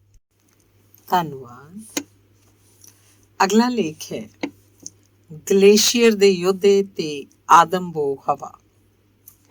ਸਿਆਚਨ ਗਲੇਸ਼ੀਅਰ ਹਮੇਸ਼ਾ ਤੋਂ ਖਬਰਾਂ ਵਿੱਚ ਹੈ। ਜਿਉਂਦਿਆਂ ਦੀਆਂ ਖਬਰਾਂ ਕਰਕੇ ਨਹੀਂ, ਮੋਇਆਂ ਦੀਆਂ ਖਬਰਾਂ ਕਰਕੇ। ਮੋਇਆਂ ਦੀ ਖਬਰ ਕਈ ਵਾਰ ਸਰਹੱਦ ਦੇ ਇਸ ਪਾਰ ਦੀ ਹੁੰਦੀ ਹੈ ਤੇ ਕਈ ਵਾਰ ਉਸ ਪਾਰ ਦੀ। ਕੁਝ ਚਿਰ ਹੋਇਆ ਅਖਬਾਰਾਂ 'ਚ ਇੱਕ ਖਬਰ ਨਸ਼ਰ ਹੋਈ ਸੀ। ਉਹ ਖਬਰ ਪਾਕਿਸਤਾਨ ਵਾਲੇ ਪਾਸੇ ਦੇ ਗਲੇਸ਼ੀਅਰ ਦੀ ਸੀ। ਬਰਫ਼ ਦਾ ਪਹਾੜ ਟੁੱਟ ਕੇ ਡਿੱਗਣ ਨਾਲ 125 ਤੋਂ ਵੱਧ ਸੈਨਿਕ ਬਰਫ਼ ਹੇਠ ਦਬ ਕੇ ਮਰ ਗਏ ਸਨ। ਬਰਫ਼ ਦੀਆਂ ਕਬਰਾਂ ਫਰੋਲਦੀਆਂ। ਇਸ ਨਾਂ ਦਾ ਮਜ਼ਮੂਨ ਲਿਖਣ ਤੋਂ ਪਹਿਲਾਂ ਮੈਂ ਸਿਰਲੇਖ ਲਿਖਿਆ ਸੀ ਤੇ ਫਿਰ ਆਪ ਹੀ ਪਰੇਸ਼ਾਨ ਹੋਇਆ ਸੀ। ਸਿਆਚਨ ਗਲੇਸ਼ੀਅਰ ਦਾ ਵੱਡਾ ਭਾਗ ਭਾਰਤ ਵਾਲੇ ਪਾਸੇ ਹੈ। ਸੈਂਕੜੇ ਨਹੀਂ, ਹਜ਼ਾਰਾਂ ਸੈਨਿਕ ਉਸ ਬਰਫ਼ 'ਚ ਦਫਨ ਹਨ। ਗਲੇਸ਼ੀਅਰ ਉੱਤੇ ਸੈਨਿਕਾਂ ਦੇ ਸੰਸਕਾਰ ਲਈ ਲੱਕੜਾਂ ਦੀ ਲੋੜ ਨਹੀਂ ਪੈਂਦੀ। ਬਰਫ਼ ਉਹਨਾਂ ਨੂੰ ਬੜੀ ਛੇਤੀ ਢੱਕ ਲੈਂਦੀ ਹੈ। ਉੱਥੇ ਮੁੜ ਨਵੇਂ ਮੋਰਚੇ ਬਣਦੇ ਹਨ, ਨਵੇਂ ਸੈਨਿਕ ਤਾਇਨਾਤ ਹੁੰਦੇ ਹਨ। ਛੇਤੀ ਮੁਰਦਿਆਂ ਦੀ ਫਸਲ ਮੁੜ ਤਿਆਰ ਹੋ ਜਾਂਦੀ ਹੈ। ਗਲੇਸ਼ੀਅਰ ਦੀ ਬਰਫ਼ ਕਦੇ ਪਰੇਸ਼ਾਨ ਨਹੀਂ ਹੁੰਦੀ। ਦਰਅਸਲ ਪਾਕਿਸਤਾਨ ਵਿੱਚ ਬਰਫ਼ ਹੇਠ ਦਬ ਕੇ ਮੋਏ ਸੈਨਿਕਾਂ ਦੀ ਖਬਰ ਇਸ ਪਾਸੇ ਵਾਲੇ ਸੈਨਿਕਾਂ ਦੀ ਵੀ ਹੈ। ਬਰਫ਼ ਪਾਕਿਸਤਾਨ ਤੇ ਭਾਰਤ ਦੇ ਸੈਨਿਕਾਂ 'ਚ ਵਿਤਕਰਾ ਨਹੀਂ ਕਰਦੀ। ਫਰਕ ਸਿਰਫ ਇੰਨਾ ਕੁ ਹੈ ਕਿ ਸਾਡੇ ਵਾਲੇ ਪਾਸਿਓਂ ਮੋਇਆਂ ਦੀ ਕੋਈ ਫਹਿਰਿਸਤ ਜਾਰੀ ਨਹੀਂ ਹੁੰਦੀ। ਅਖਬਾਰਾਂ ਨੂੰ ਵੇਰਵਿਆਂ ਦਾ ਕੁਝ ਪਤਾ ਨਹੀਂ ਲੱਗਦਾ। ਉੱਥੋਂ ਸਿਰਫ ਘਰਾਂ ਨੂੰ ਚਿੱਠੀਆਂ ਤੁਰਦੀਆਂ ਹਨ। ਉਹਨਾਂ ਚਿੱਠੀਆਂ ਨਾਲ ਘਰਾਂ 'ਚ ਵੈਣ ਜਾਗਦੇ ਹਨ ਤੇ ਕੁਝ ਸਮਾਂ ਪਿੱਛੋਂ ਅਲਾਹੁਣੀਆਂ ਦੇ ਬੋਲ ਮਾਵਾਂ ਦੀਆਂ ਹਿੱਕਾਂ 'ਚ ਸਹਿਮ ਜਾਂਦੇ ਹਨ। ਸਿਆਚਨ ਗਲੇਸ਼ੀਅਰ ਦੁਨੀਆ ਦਾ ਸਭ ਤੋਂ ਉੱਚਾ ਤੇ ਭਖਿਆ ਹੋਇਆ ਜੰਗ ਦਾ ਮੈਦਾਨ ਹੈ। ਭਾਵੇਂ ਪ੍ਰਤੱਖ ਤੌਰ ਤੇ ਕੋਈ ਜੰਗ ਲੱਗੀ ਹੋਈ ਨਹੀਂ ਦਿਸਦੀ, ਭਾਰਤ ਸੱਚਮੁੱਚ ਹੀ ਪਿਛਲੇ ਕਈ ਵਰ੍ਹਿਆਂ ਤੋਂ ਸਿਆਚਨ ਗਲੇਸ਼ੀਅਰ ਦੀ ਰਣਭੂਮੀ 'ਚ ਜੂਝ ਰਿਹਾ ਹੈ। ਹੁਣ ਤੱਕ ਸੈਂਕੜੇ ਨਹੀਂ, ਹਜ਼ਾਰਾਂ ਸੈਨਿਕ ਸੂਰਮਗਤੀ ਨੂੰ ਪ੍ਰਾਪਤ ਹੋ ਚੁੱਕੇ ਹਨ। ਬਰਫ਼ ਦੇ ਦਾਨਵ ਦਾ ਹਾਬੜਾ ਮੁੱਕਣ ਵਾਲਾ ਨਹੀਂ। ਹਰ ਸ਼ਾਮ ਯੂਨਿਟ ਵੱਲੋਂ ਬ੍ਰਿਗੇਡ ਹੈੱਡਕੁਆਰਟਰ ਨੂੰ ਉਸ ਦਿਨ ਦੇ ਮੋਇਆਂ ਦੀ ਖਬਰ ਭੇਜੀ ਜਾਂਦੀ ਹੈ। ਹੌਲ ਪੈਂਦਾ ਹੈ। ਉਹ ਗਿਣਤੀ ਵੇਖ ਕੇ ਕੋਈ ਉਹਨਾਂ ਸਿਰ ਸ਼ਹੀਦੀ ਦਾ ਮੁਕਟ ਨਹੀਂ ਧਰਦਾ। ਉਹ ਬਸ ਸਰਕਾਰੀ ਕਾਗਜ਼ਾਂ ਲਈ ਅੰਕੜੇ ਮਾਤਰ ਹੁੰਦੇ ਹਨ। ਉਹਨਾਂ ਬਾਰੇ ਕਦੀ ਕੋਈ ਖਬਰ ਵੀ ਅਖਬਾਰਾਂ ਨੂੰ ਨਹੀਂ ਭੇਜੀ ਜਾਂਦੀ। ਸਿਆਚਨ ਗਲੇਸ਼ੀਅਰ ਬਰਫ਼ ਹੈ, ਨਿਰੀ ਬਰਫ਼। ਨਜ਼ਰ ਦੀ ਸੀਮਾ ਤੱਕ ਉੱਥੇ ਸਭ ਕੁਝ ਚਿੱਟਾ ਹੀ ਚਿੱਟਾ ਹੈ। ਕਦੀ ਰੂੰ ਦੇ ਫੰਬਿਆਂ ਵਰਗੀ ਬਰਫ਼ ਡਿੱਗਦੀ ਹੈ, ਕਦੀ ਖੰਡ ਵਰਗੀ। ਰਾਤ ਵੇਲੇ ਅੰਬਰ ਇੰਨਾ ਨੇੜੇ ਲੱਗਦਾ ਜਿਵੇਂ ਹੱਥ ਲੰਮਾ ਕਰਕੇ ਬੰਦਾ ਤਾਰੇ ਤੋੜ ਲਵੇ।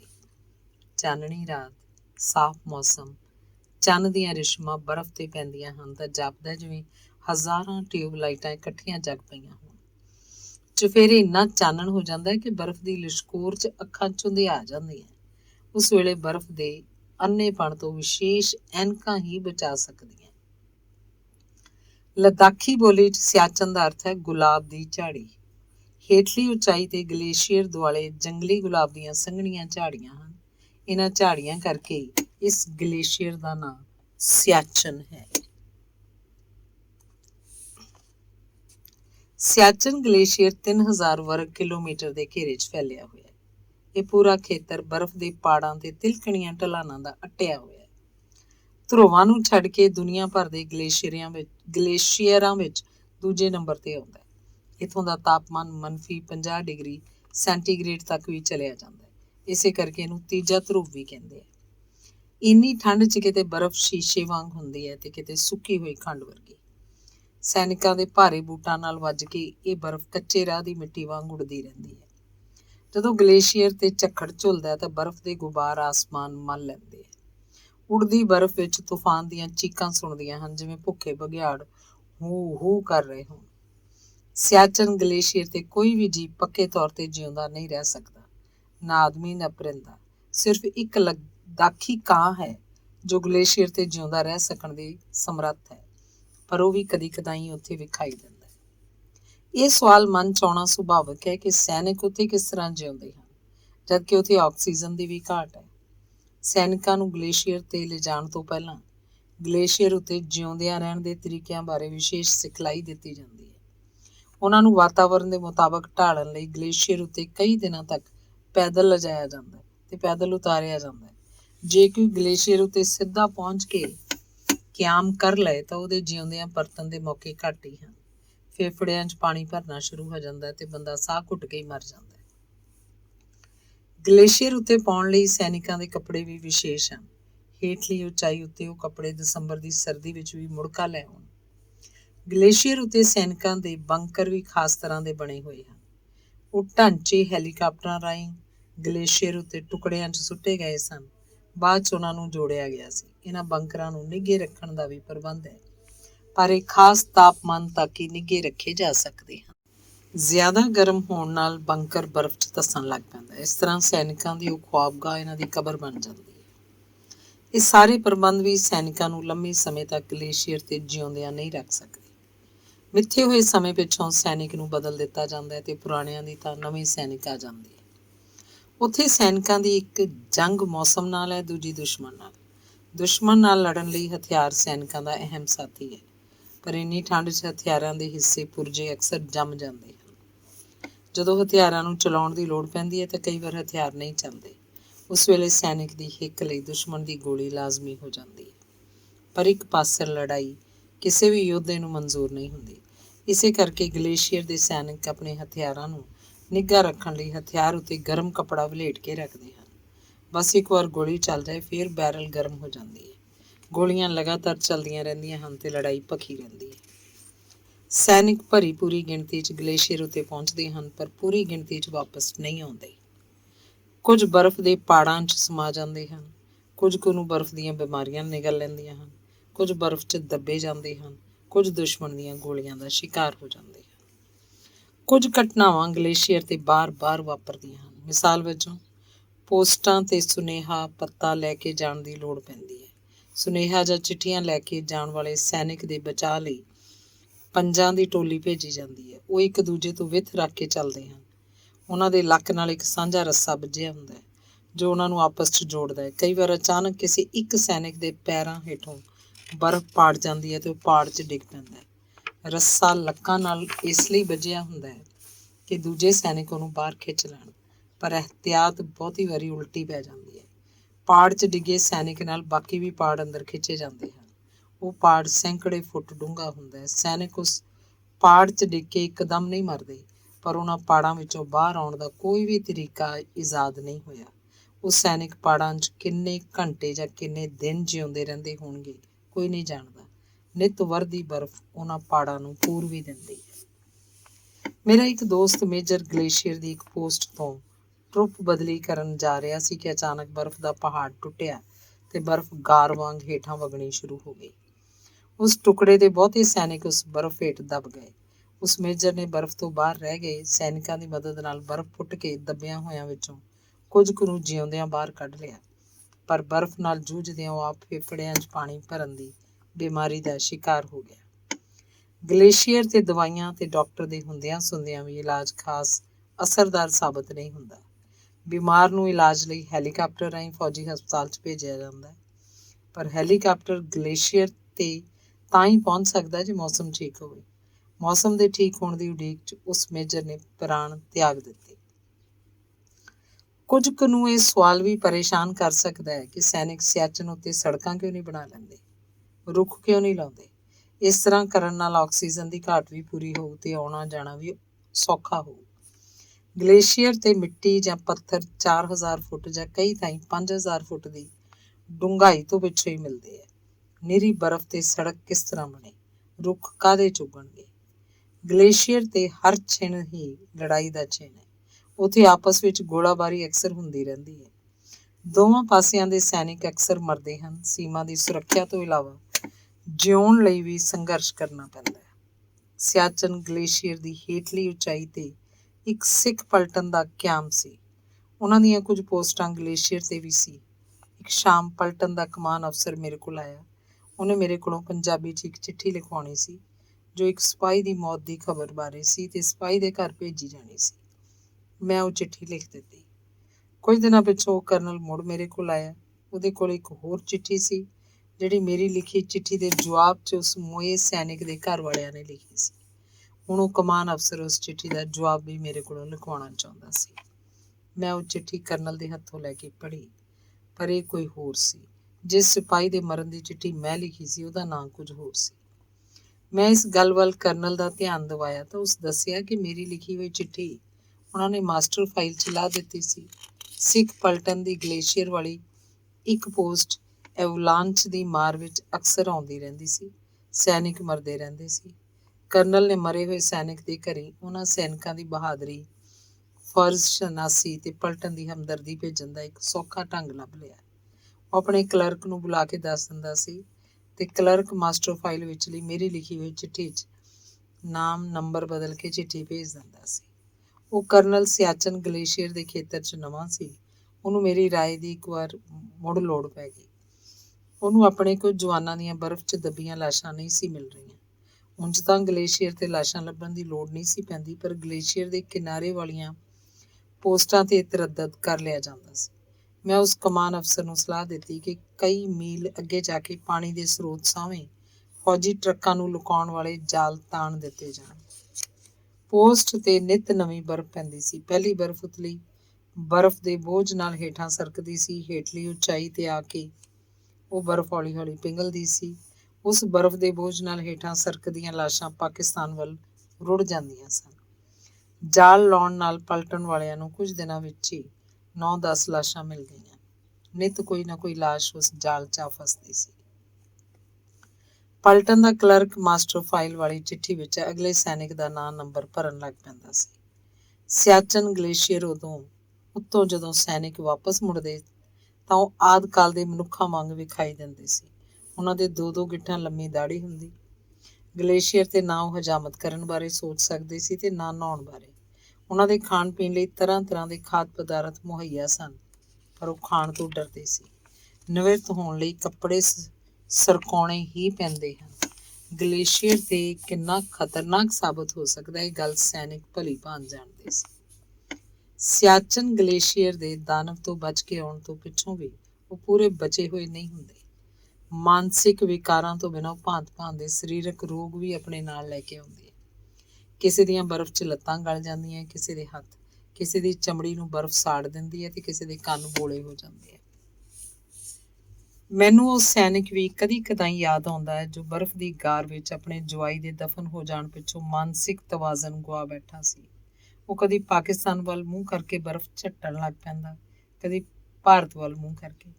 ਬਰਫ਼ ਚਾਹੀਦੀ ਹੈ ਨਾ, ਇਹ ਲਵੋ, ਹੋਰ ਲਵੋ। ਕਹਾਣੀ ਬਰਫ਼ ਦਾ ਦਾਨਵ ਮੈਂ ਉਸੇ ਸੈਨਿਕ ਬਾਰੇ ਲਿਖੀ ਸੀ।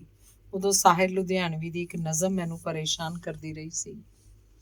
खुदाया बरतर तेरी ज़मीं पर, ज़मीं की खातर ये जंग क्यों है, ज़मीं भी तेरी हम भी तेरे, ये मलकियत का सवाल क्या है, जिन्हें तलब है जहान भर की, उन्हीं का दिल इतना तंग क्यों है। ਗਲੇਸ਼ੀਅਰ ਤੇ ਹੈਲੀਕਾਪਟਰ ਰਾਹੀਂ ਕਿਸੇ ਨੇਤਾ ਦਾ ਇੱਕ ਅੱਧ ਘੰਟੇ ਲਈ ਜਾਣਾ ਤੇ ਤਸਵੀਰਾਂ ਉਤਰਵਾ ਕੇ ਪਰਤ ਆਉਣਾ ਹੋਰ ਗੱਲ ਹੈ। ਉਹਨਾਂ ਨੂੰ ਪਤਾ ਹੀ ਨਹੀਂ ਲੱਗਦਾ ਨਿੱਤ ਕਿੰਨੇ ਘਰਾਂ 'ਚ ਕੀਰਨੇ ਜਾਗ ਪੈਂਦੇ ਨੇ, ਕਿੰਨੇ ਸੁਪਨੇ ਮਰ ਜਾਂਦੇ ਨੇ। ਇੱਕ ਦੀਵਾਰ ਡਿੱਗਣ ਨਾਲ ਘਰ ਦੀ ਛੱਤ ਢਹਿ ਜਾਂਦੀ ਹੈ, ਪਰ ਸਿਆਸਤ ਦੀ ਅੱਖ 'ਚ ਕਦੀ ਅੱਥਰੂ ਨਹੀਂ ਆਉਂਦੇ। ਮੈਂ ਜਦੋਂ ਵੀ ਸਿਆਚਨ ਗਲੇਸ਼ੀਅਰ ਦੇ ਯੋਧਿਆਂ ਬਾਰੇ ਗੱਲ ਕਰਦਾ ਤਾਂ ਪਹਿਲਾਂ ਮਨ ਹੀ ਮਨ ਉਹਨਾਂ ਨੂੰ ਸਲਾਮ ਕਰਦਾ। ਮੇਰੀ ਇਹ ਸਲਾਮ ਰਸਮੀ ਨਹੀਂ, ਉਹਨਾਂ ਸੈਨਿਕਾਂ ਪ੍ਰਤੀ ਮੇਰੀ ਸੱਚੀ ਸੁੱਚੀ ਭਾਵਨਾ। ਮੈਨੂੰ ਦੂਜੀ ਵੱਡੀ ਜੰਗ ਵੇਲੇ ਦੇ ਕੋਹਿਮਾ ਵਿੱਚ ਬਣੇ ਸਮਾਕ ਦੇ ਉਕਰੇ ਸ਼ਬਦ ਅਕਸਰ ਯਾਦ ਆਏ। ਜਦ ਤੁਸੀਂ ਘਰ ਜਾਓ ਤਾਂ ਉਹਨਾਂ ਨੂੰ ਸਾਡੇ ਬਾਰੇ ਦੱਸਿਓ ਤੇ ਆਖਿਓ ਅਸੀਂ ਉਹਨਾਂ ਦੇ ਭਲਕ ਲਈ ਆਪਣੇ ਅੱਜ ਦੀ ਬਲੀ ਦਿੱਤੀ ਹੈ। ਸੈਨਿਕਾਂ ਦੇ ਦੁੱਖਾਂ ਸੁੱਖਾਂ 'ਚ ਮੈਂ ਉਮਰ ਭਰ ਸਾਹ ਲਏ ਹਨ। ਉਹਨਾਂ ਦੀਆਂ ਔਕੜਾਂ ਤੇ ਬਿਖੜੇ ਪੈਂਡੇ ਤੋਂ ਮੈਂ ਆਪ ਤੁਰਿਆ। ਉਹਨਾਂ ਦੀਆਂ ਕਹਾਣੀਆਂ ਲਿਖਦਿਆਂ ਦਰਅਸਲ ਮੈਂ ਆਪਣੇ ਆਪ ਨੂੰ ਹੀ ਲਿਖਦਾ ਰਿਹਾ, ਕਿਉਂਕਿ ਮੈਂ ਉਹਨਾਂ ਤੋਂ ਵੱਖਰਾ ਨਹੀਂ ਸੀ। ਇੱਕ ਵਾਰ ਮੈਂ ਕੁਝ ਉਧਰਿਆ ਹੋਇਆ ਸੀ, ਛੁੱਟੀ ਜਾਣ ਬਾਰੇ ਸੋਚ ਲਿਆ। ਮੌਸਮ ਵਿਗੜਿਆ ਸੀ, ਪਰ ਮੇਰੀ ਛੁੱਟੀ ਮੁਲਤਵੀ ਕਰਨ ਦਾ ਕੋਈ ਇਰਾਦਾ ਨਹੀਂ ਸੀ। ਮੈਂ ਥੋਇਸ ਤੱਕ ਜਾਣ ਲਈ ਅੱਧਾ ਕੁ ਪੈਂਡਾ ਮੁਕਾ ਲਿਆ ਸੀ ਕਿ ਪਹਾੜਾਂ ਦਾ ਤਵਾਜ਼ਨ ਕੁਝ ਵਧੇਰੇ ਹਿੱਲ ਗਿਆ। ਉਚਾਈਆਂ ਤੋਂ ਨਿੱਕੇ ਵੱਡੇ ਪੱਥਰ ਡਿੱਗਣੇ ਸ਼ੁਰੂ ਹੋ ਗਏ, ਰਾਹ ਬੰਦ ਹੋ ਗਏ। ਨਾ ਮੈਂ ਅਗਾਂਹ ਜਾਣ ਜੋਗਾ ਸੀ ਤੇ ਨਾ ਪਿਛਾਂਹ ਹੀ ਪਰਤ ਸਕਦਾ ਸੀ। ਮੈਂ ਤੋਪਖਾਨੇ ਵਾਲਿਆਂ ਕੋਲ ਪਨਾਹ ਲੈ ਲਈ। ਜਦੋਂ ਮੈਂ ਤੋਪਖਾਨੇ ਵਾਲਿਆਂ ਦੇ ਟਿਕਾਣੇ ਤੇ ਪਹੁੰਚਿਆ ਤਾਂ ਉਹਨਾਂ ਦੇ ਸੈਨਿਕ ਵਰਦੀ ਬਰਫ਼ 'ਚ ਖੜੇ ਸਨ। ਉਹਨਾਂ ਦੇ ਕੋਟ ਪਰਕਿਆਂ ਤੇ ਬਰਫ਼ ਜਦੋਂ ਕੁਝ ਵੱਧ ਜਮ੍ਹਾਂ ਹੋ ਜਾਂਦੀ ਤਾਂ ਸਰੀਰ ਛੰਡ ਕੇ ਬਰਫ਼ ਝਾੜ ਦਿੰਦੇ ਸਨ। ਬਰਫ਼ ਦੇ ਫੰਬੇ ਲਗਾਤਾਰ ਡਿੱਗ ਰਹੇ ਸਨ। ਇੱਕ ਵਿਸ਼ਾਲ ਪਹਾੜ ਦੀ ਟੀਸੀ ਤੋਂ ਨਿੱਕੇ ਵੱਡੇ ਪੱਥਰ ਟੁੱਟ-ਟੁੱਟ ਕੇ ਡਿੱਗ ਰਹੇ ਸਨ। ਸੈਨਿਕਾਂ ਤੱਕ ਪਹੁੰਚਦਿਆਂ ਉਹਨਾਂ ਪੱਥਰਾਂ ਦੀ ਗਤੀ ਗੋਲੀ ਵਾਂਗੂ ਹੋ ਜਾਂਦੀ ਸੀ। ਉਹ ਪੱਥਰਾਂ ਦੀ ਮਾਰ ਨਾਲ ਨਹੀਂ ਸਨ ਮਰਨਾ ਚਾਹੁੰਦੇ, ਉਹ ਆਪਣੇ ਬਚਾਅ ਲਈ ਤਰਲਾ ਲੈ ਰਹੇ ਸਨ। ਪੱਥਰ ਡਿੱਗਣੇ ਬੰਦ ਹੋਏ ਤਾਂ ਸੈਨਿਕ ਬੈਰਕਾਂ 'ਚ ਚਲੇ ਗਏ। ਰਾਤ ਤੂਫਾਨੀ ਸੀ, ਪੱਥਰ ਮੁੜ ਡਿੱਗਣ ਲੱਗ ਪਏ। ਇੱਕ ਬੋਲਡਰ ਪਹਾੜ ਦੇ ਸਿਖਰ ਵੱਲੋਂ ਰੁੜਦਾ ਹੋਇਆ ਆਇਆ। ਬੈਰਕ ਦੀ ਟੀਨ ਤੇ ਲੱਕੜ ਦੇ ਫੱਟਿਆਂ ਨੂੰ ਤੋੜਦਾ ਹੋਇਆ ਗਾਂਹ ਨਿਕਲ ਗਿਆ, ਪਰ ਉਸ ਤੋਂ ਪਹਿਲਾਂ ਉਹਨੇ 3 ਜਵਾਨਾਂ ਨੂੰ ਆਪਣੀ ਲਪੇਟ 'ਚ ਲੈ ਲਿਆ। ਸਿਆਚਨ ਗਲੇਸ਼ੀਅਰ ਤੇ ਤਾਂ ਬਰਫ਼ ਮੋਏ ਸੈਨਿਕਾਂ ਨੂੰ ਪੂਰੇ ਅਦਬ ਨਾਲ ਸੰਭਾਲ ਲੈਂਦੀ ਸੀ, ਪਰ ਬੇਸ ਵਾਲੀਆਂ ਯੂਨਿਟਾਂ ਕੋਲ ਸੰਸਕਾਰ ਲਈ ਲੱਕੜ ਚਾਹੀਦੀ ਸੀ। ਤੋਪਖਾਨੇ ਵਾਲਿਆਂ ਨੇ ਗੋਲਿਆਂ ਵਾਲੇ ਬਕਸੇ ਤੋੜ ਕੇ ਲੱਕੜ ਇਕੱਠੀ ਕੀਤੀ, ਲੰਗਰ ਵਿੱਚੋਂ ਕੁਝ ਘਿਓ ਲਿਆ, ਟਰੱਕਾਂ 'ਚੋਂ ਕੁਝ ਡੀਜ਼ਲ ਕੱਢਿਆ ਅਤੇ ਸ਼ਿਆਕ ਦੇ ਕਿਨਾਰੇ ਕੁਝ ਥਾਂ ਲੱਭ ਕੇ ਇੱਕ ਸੈਨਿਕ ਦੀ ਚਿਤਾ ਨੂੰ ਲਾਂਬੂ ਲਾ ਦਿੱਤਾ। ਉਹਨਾਂ ਦਾ ਤਰੱਦਰ ਲਾਸ਼ ਨੂੰ ਕੱਚਾ ਭੁੰਨਾ ਹੀ ਕਰ ਸਕਿਆ। ਸ਼ਿਆਕ ਦਰਿਆ ਦੀ ਮਿਹਰ ਹੋਈ ਤਾਂ ਉਹਦਾ ਪਾਣੀ ਅੱਧ ਜਲੀ ਲਾਸ਼ ਨੂੰ ਰੋੜ ਕੇ ਲੈ ਗਿਆ। ਬਾਕੀ ਦੇ 2 ਸੈਨਿਕਾਂ ਦਾ ਉਹ ਕੀ ਕਰਨ। ਮੌਸਮ ਕੁਝ ਸਾਫ਼ ਹੋਇਆ ਤਾਂ ਬਾਕੀ ਦੇ 2 ਸੈਨਿਕਾਂ ਨੂੰ ਉਹਨਾਂ ਕੋਮਾ ਵਿੱਚ ਕਹਿ ਕੇ ਹੈਲੀਕਾਪਟਰ ਰਾਹੀਂ ਮਿਲਟਰੀ ਹਸਪਤਾਲ 'ਚ ਭੇਜ ਦਿੱਤਾ। ਮੇਰੀ ਛੁੱਟੀ ਰੱਦ ਹੋ ਗਈ। ਬ੍ਰਿਗੇਡ ਹੈੱਡਕੁਆਰਟਰ ਵੱਲੋਂ ਹੰਗਾਮੀ ਮੀਟਿੰਗ ਬੁਲਾਈ ਗਈ। ਮੋਏ ਸੈਨਿਕਾਂ ਦੇ ਸੰਸਕਾਰ ਲਈ ਲੱਕੜਾਂ ਦੀ ਲੋੜ ਦਾ ਮੁੱਦਾ ਵਿਚਾਰਿਆ ਗਿਆ। ਮੋਇਆਂ ਦੇ ਅੰਕੜੇ ਫਰੋਲੇ ਗਏ, ਜ਼ਰਬਾਂ ਤਕਸੀਮਾਂ ਹੋਈਆਂ ਤੇ ਹਜ਼ਾਰਾਂ ਮਣ ਲੱਕੜ ਦੀ ਡਿਮਾਂਡ ਭੇਜ ਦਿੱਤੀ ਗਈ। ਛੇਤੀ ਜਹਾਜ਼ਾਂ ਤੇ ਲੱਕੜਾਂ ਆਉਣੀਆਂ ਸ਼ੁਰੂ ਹੋ ਗਈਆਂ। ਪਹਾੜ ਕੁਝ ਇਸ ਤਰ੍ਹਾਂ ਦੇ ਸਨ ਕਿ ਕਿਧਰੇ ਵੀ ਲੱਕੜਾਂ ਰੱਖਣ ਜੋਗੀ ਥਾਂ ਨਹੀਂ ਸੀ। ਉਹਨਾਂ ਸੜਕ ਦੇ ਪਹਾੜ ਵੱਲ ਦੇ ਕਿਨਾਰੇ ਲੱਕੜਾਂ ਚਿਣਨੀਆਂ ਸ਼ੁਰੂ ਕਰ ਦਿੱਤੀਆਂ। ਮੀਲਾਂ ਤੱਕ ਲੱਕੜਾਂ ਹੀ ਲੱਕੜਾਂ ਹੋ ਗਈਆਂ। ਛੁੱਟੀ ਜਾਂਦੇ ਸੈਨਿਕ ਜਾਂ ਛੁੱਟੀ ਤੋਂ ਆਉਂਦੇ ਸੈਨਿਕ ਉਹਨਾਂ ਲੱਕੜਾਂ ਵਿੱਚੋਂ ਆਪਣੀ ਮੌਤ ਦਾ ਚਿਹਰਾ ਵੇਖਣ ਲੱਗ ਪਏ। ਮੈਂ ਮੌਕਾ ਮਿਲਦਿਆਂ ਛੁੱਟੀ ਤੁਰ ਗਿਆ ਸੀ। ਛੁੱਟੀ ਦੌਰਾਨ ਮੇਰੇ ਬੇਟੇ ਸੈਫੁਲ ਨੇ ਇੱਕ ਦਿਨ ਮੇਰੇ ਤੋਂ ਪੁੱਛਿਆ, ਪਾਪਾ ਜਿੱਥੇ ਤੁਸੀਂ ਰਹਿੰਦੇ ਉੱਥੇ ਕੀ ਹੁੰਦਾ? ਕੁਝ ਨਹੀਂ, ਮੈਂ ਸੰਖੇਪ ਜਿਹਾ ਜਵਾਬ ਦਿੱਤਾ। ਜਦੋਂ ਕੁਝ ਨਹੀਂ ਹੁੰਦਾ ਉਦੋਂ ਕੀ ਹੁੰਦਾ? ਸੈਫੁਲ ਦੀਆਂ ਅੱਖਾਂ 'ਚ ਸ਼ਰਾਰਤ ਚਮਕੀ ਸੀ। ਉਦੋਂ ਮੈਂ ਉਹਨੂੰ ਕੋਈ ਜਵਾਬ ਨਹੀਂ ਸੀ ਦੇ ਸਕਿਆ। ਉਹ ਨਿੱਕਾ ਸੀ ਉਦੋਂ, ਹੁਣ ਉਹ ਵੱਡਾ ਹੋ ਗਿਆ। ਸ਼ਾਇਦ ਉਸ ਕੁਝ ਨਹੀਂ ਬਾਰੇ ਉਹ ਇਹ ਮਜ਼ਮੂਨ ਪੜ੍ਹ ਲਵੇ, ਭਾਵੇਂ ਇਹ ਮਜ਼ਮੂਨ ਵੀ ਸਿਆਚਨ ਦੇ ਸੱਚ ਦਾ ਅੰਸ਼ ਮਾਤਰ ਹੀ ਹੈ। ਜਦੋਂ ਕੁਝ ਨਹੀਂ ਹੁੰਦਾ ਉਦੋਂ ਕੀ ਹੁੰਦਾ ਹੈ, ਕੀ ਪਤਾ ਸੈਫੁਲ ਕਿਸੇ ਦਿਨ ਮੁੜ ਇਹੋ ਸਵਾਲ ਮੈਨੂੰ ਪੁੱਛ ਲਏ। ਇਸ ਵਾਰ ਮੈਂ ਉਹਨੂੰ ਦੱਸਾਂਗਾ, ਜਦੋਂ ਕੁਝ ਨਹੀਂ ਹੁੰਦਾ ਉਦੋਂ ਇਹ ਵੀ ਹੁੰਦਾ ਹੈ ਕਿ ਕੋਈ ਜ਼ਰਦਾਰੀ 125 ਪੁੱਤਾਂ ਨੂੰ ਸਿਆਚਨ ਦੀ ਬਰਫ਼ 'ਚ ਦੱਬਿਆ ਛੱਡ ਕੇ ਇੱਕ ਇਕੱਲੇ ਪੁੱਤ ਬਿਲਾਵਲ ਦੀ ਸੁੱਖ ਮੰਗਣ ਕਿਸੇ ਦਰਗਾਹ ਤੇ ਮੱਥਾ ਟੇਕਦਾ ਹੈ। ਜੋ ਬਰਫ਼ਾਂ ਹੇਠ ਦੱਬੇ ਗਏ ਉਹ ਪੁੱਤ ਕਿਹਦੇ ਸਨ? ਕੀ ਦੇਸ਼ ਦੇ ਹੁਕਮਰਾਨਾਂ ਦਾ ਉਹਨਾਂ ਨਾਲ ਕੋਈ ਰਿਸ਼ਤਾ ਨਹੀਂ ਸੀ? ਉਹ ਜ਼ਰਦਾਰੀ ਭਾਵੇਂ ਪਾਕਿਸਤਾਨ ਦਾ ਹੋਵੇ ਤੇ ਭਾਵੇਂ ਹਿੰਦੁਸਤਾਨ ਦਾ, ਜਿਸ ਦਿਨ ਵੀ ਇਸ ਸਵਾਲ ਦਾ ਉਹਨਾਂ ਜਵਾਬ ਲੱਭ ਲਿਆ, ਉਦੋਂ ਸ਼ਾਇਦ ਸਾਨੂੰ ਬਰਫ਼ ਦੇ ਉਸ ਦਾਨਵ ਦੀ ਲੋੜ ਹੀ ਮੁੱਕ ਜਾਏ। ਕੀ ਪਤਾ, ਆਪੋ ਆਪਣੇ ਬਨੇਰਿਆਂ ਤੇ ਉਦੋਂ ਅਸੀਂ ਪਿਆਰ ਮੁਹੱਬਤ ਦੇ ਦੀਵੇ ਬਾਲ ਲਈਏ। ਧੰਨਵਾਦ।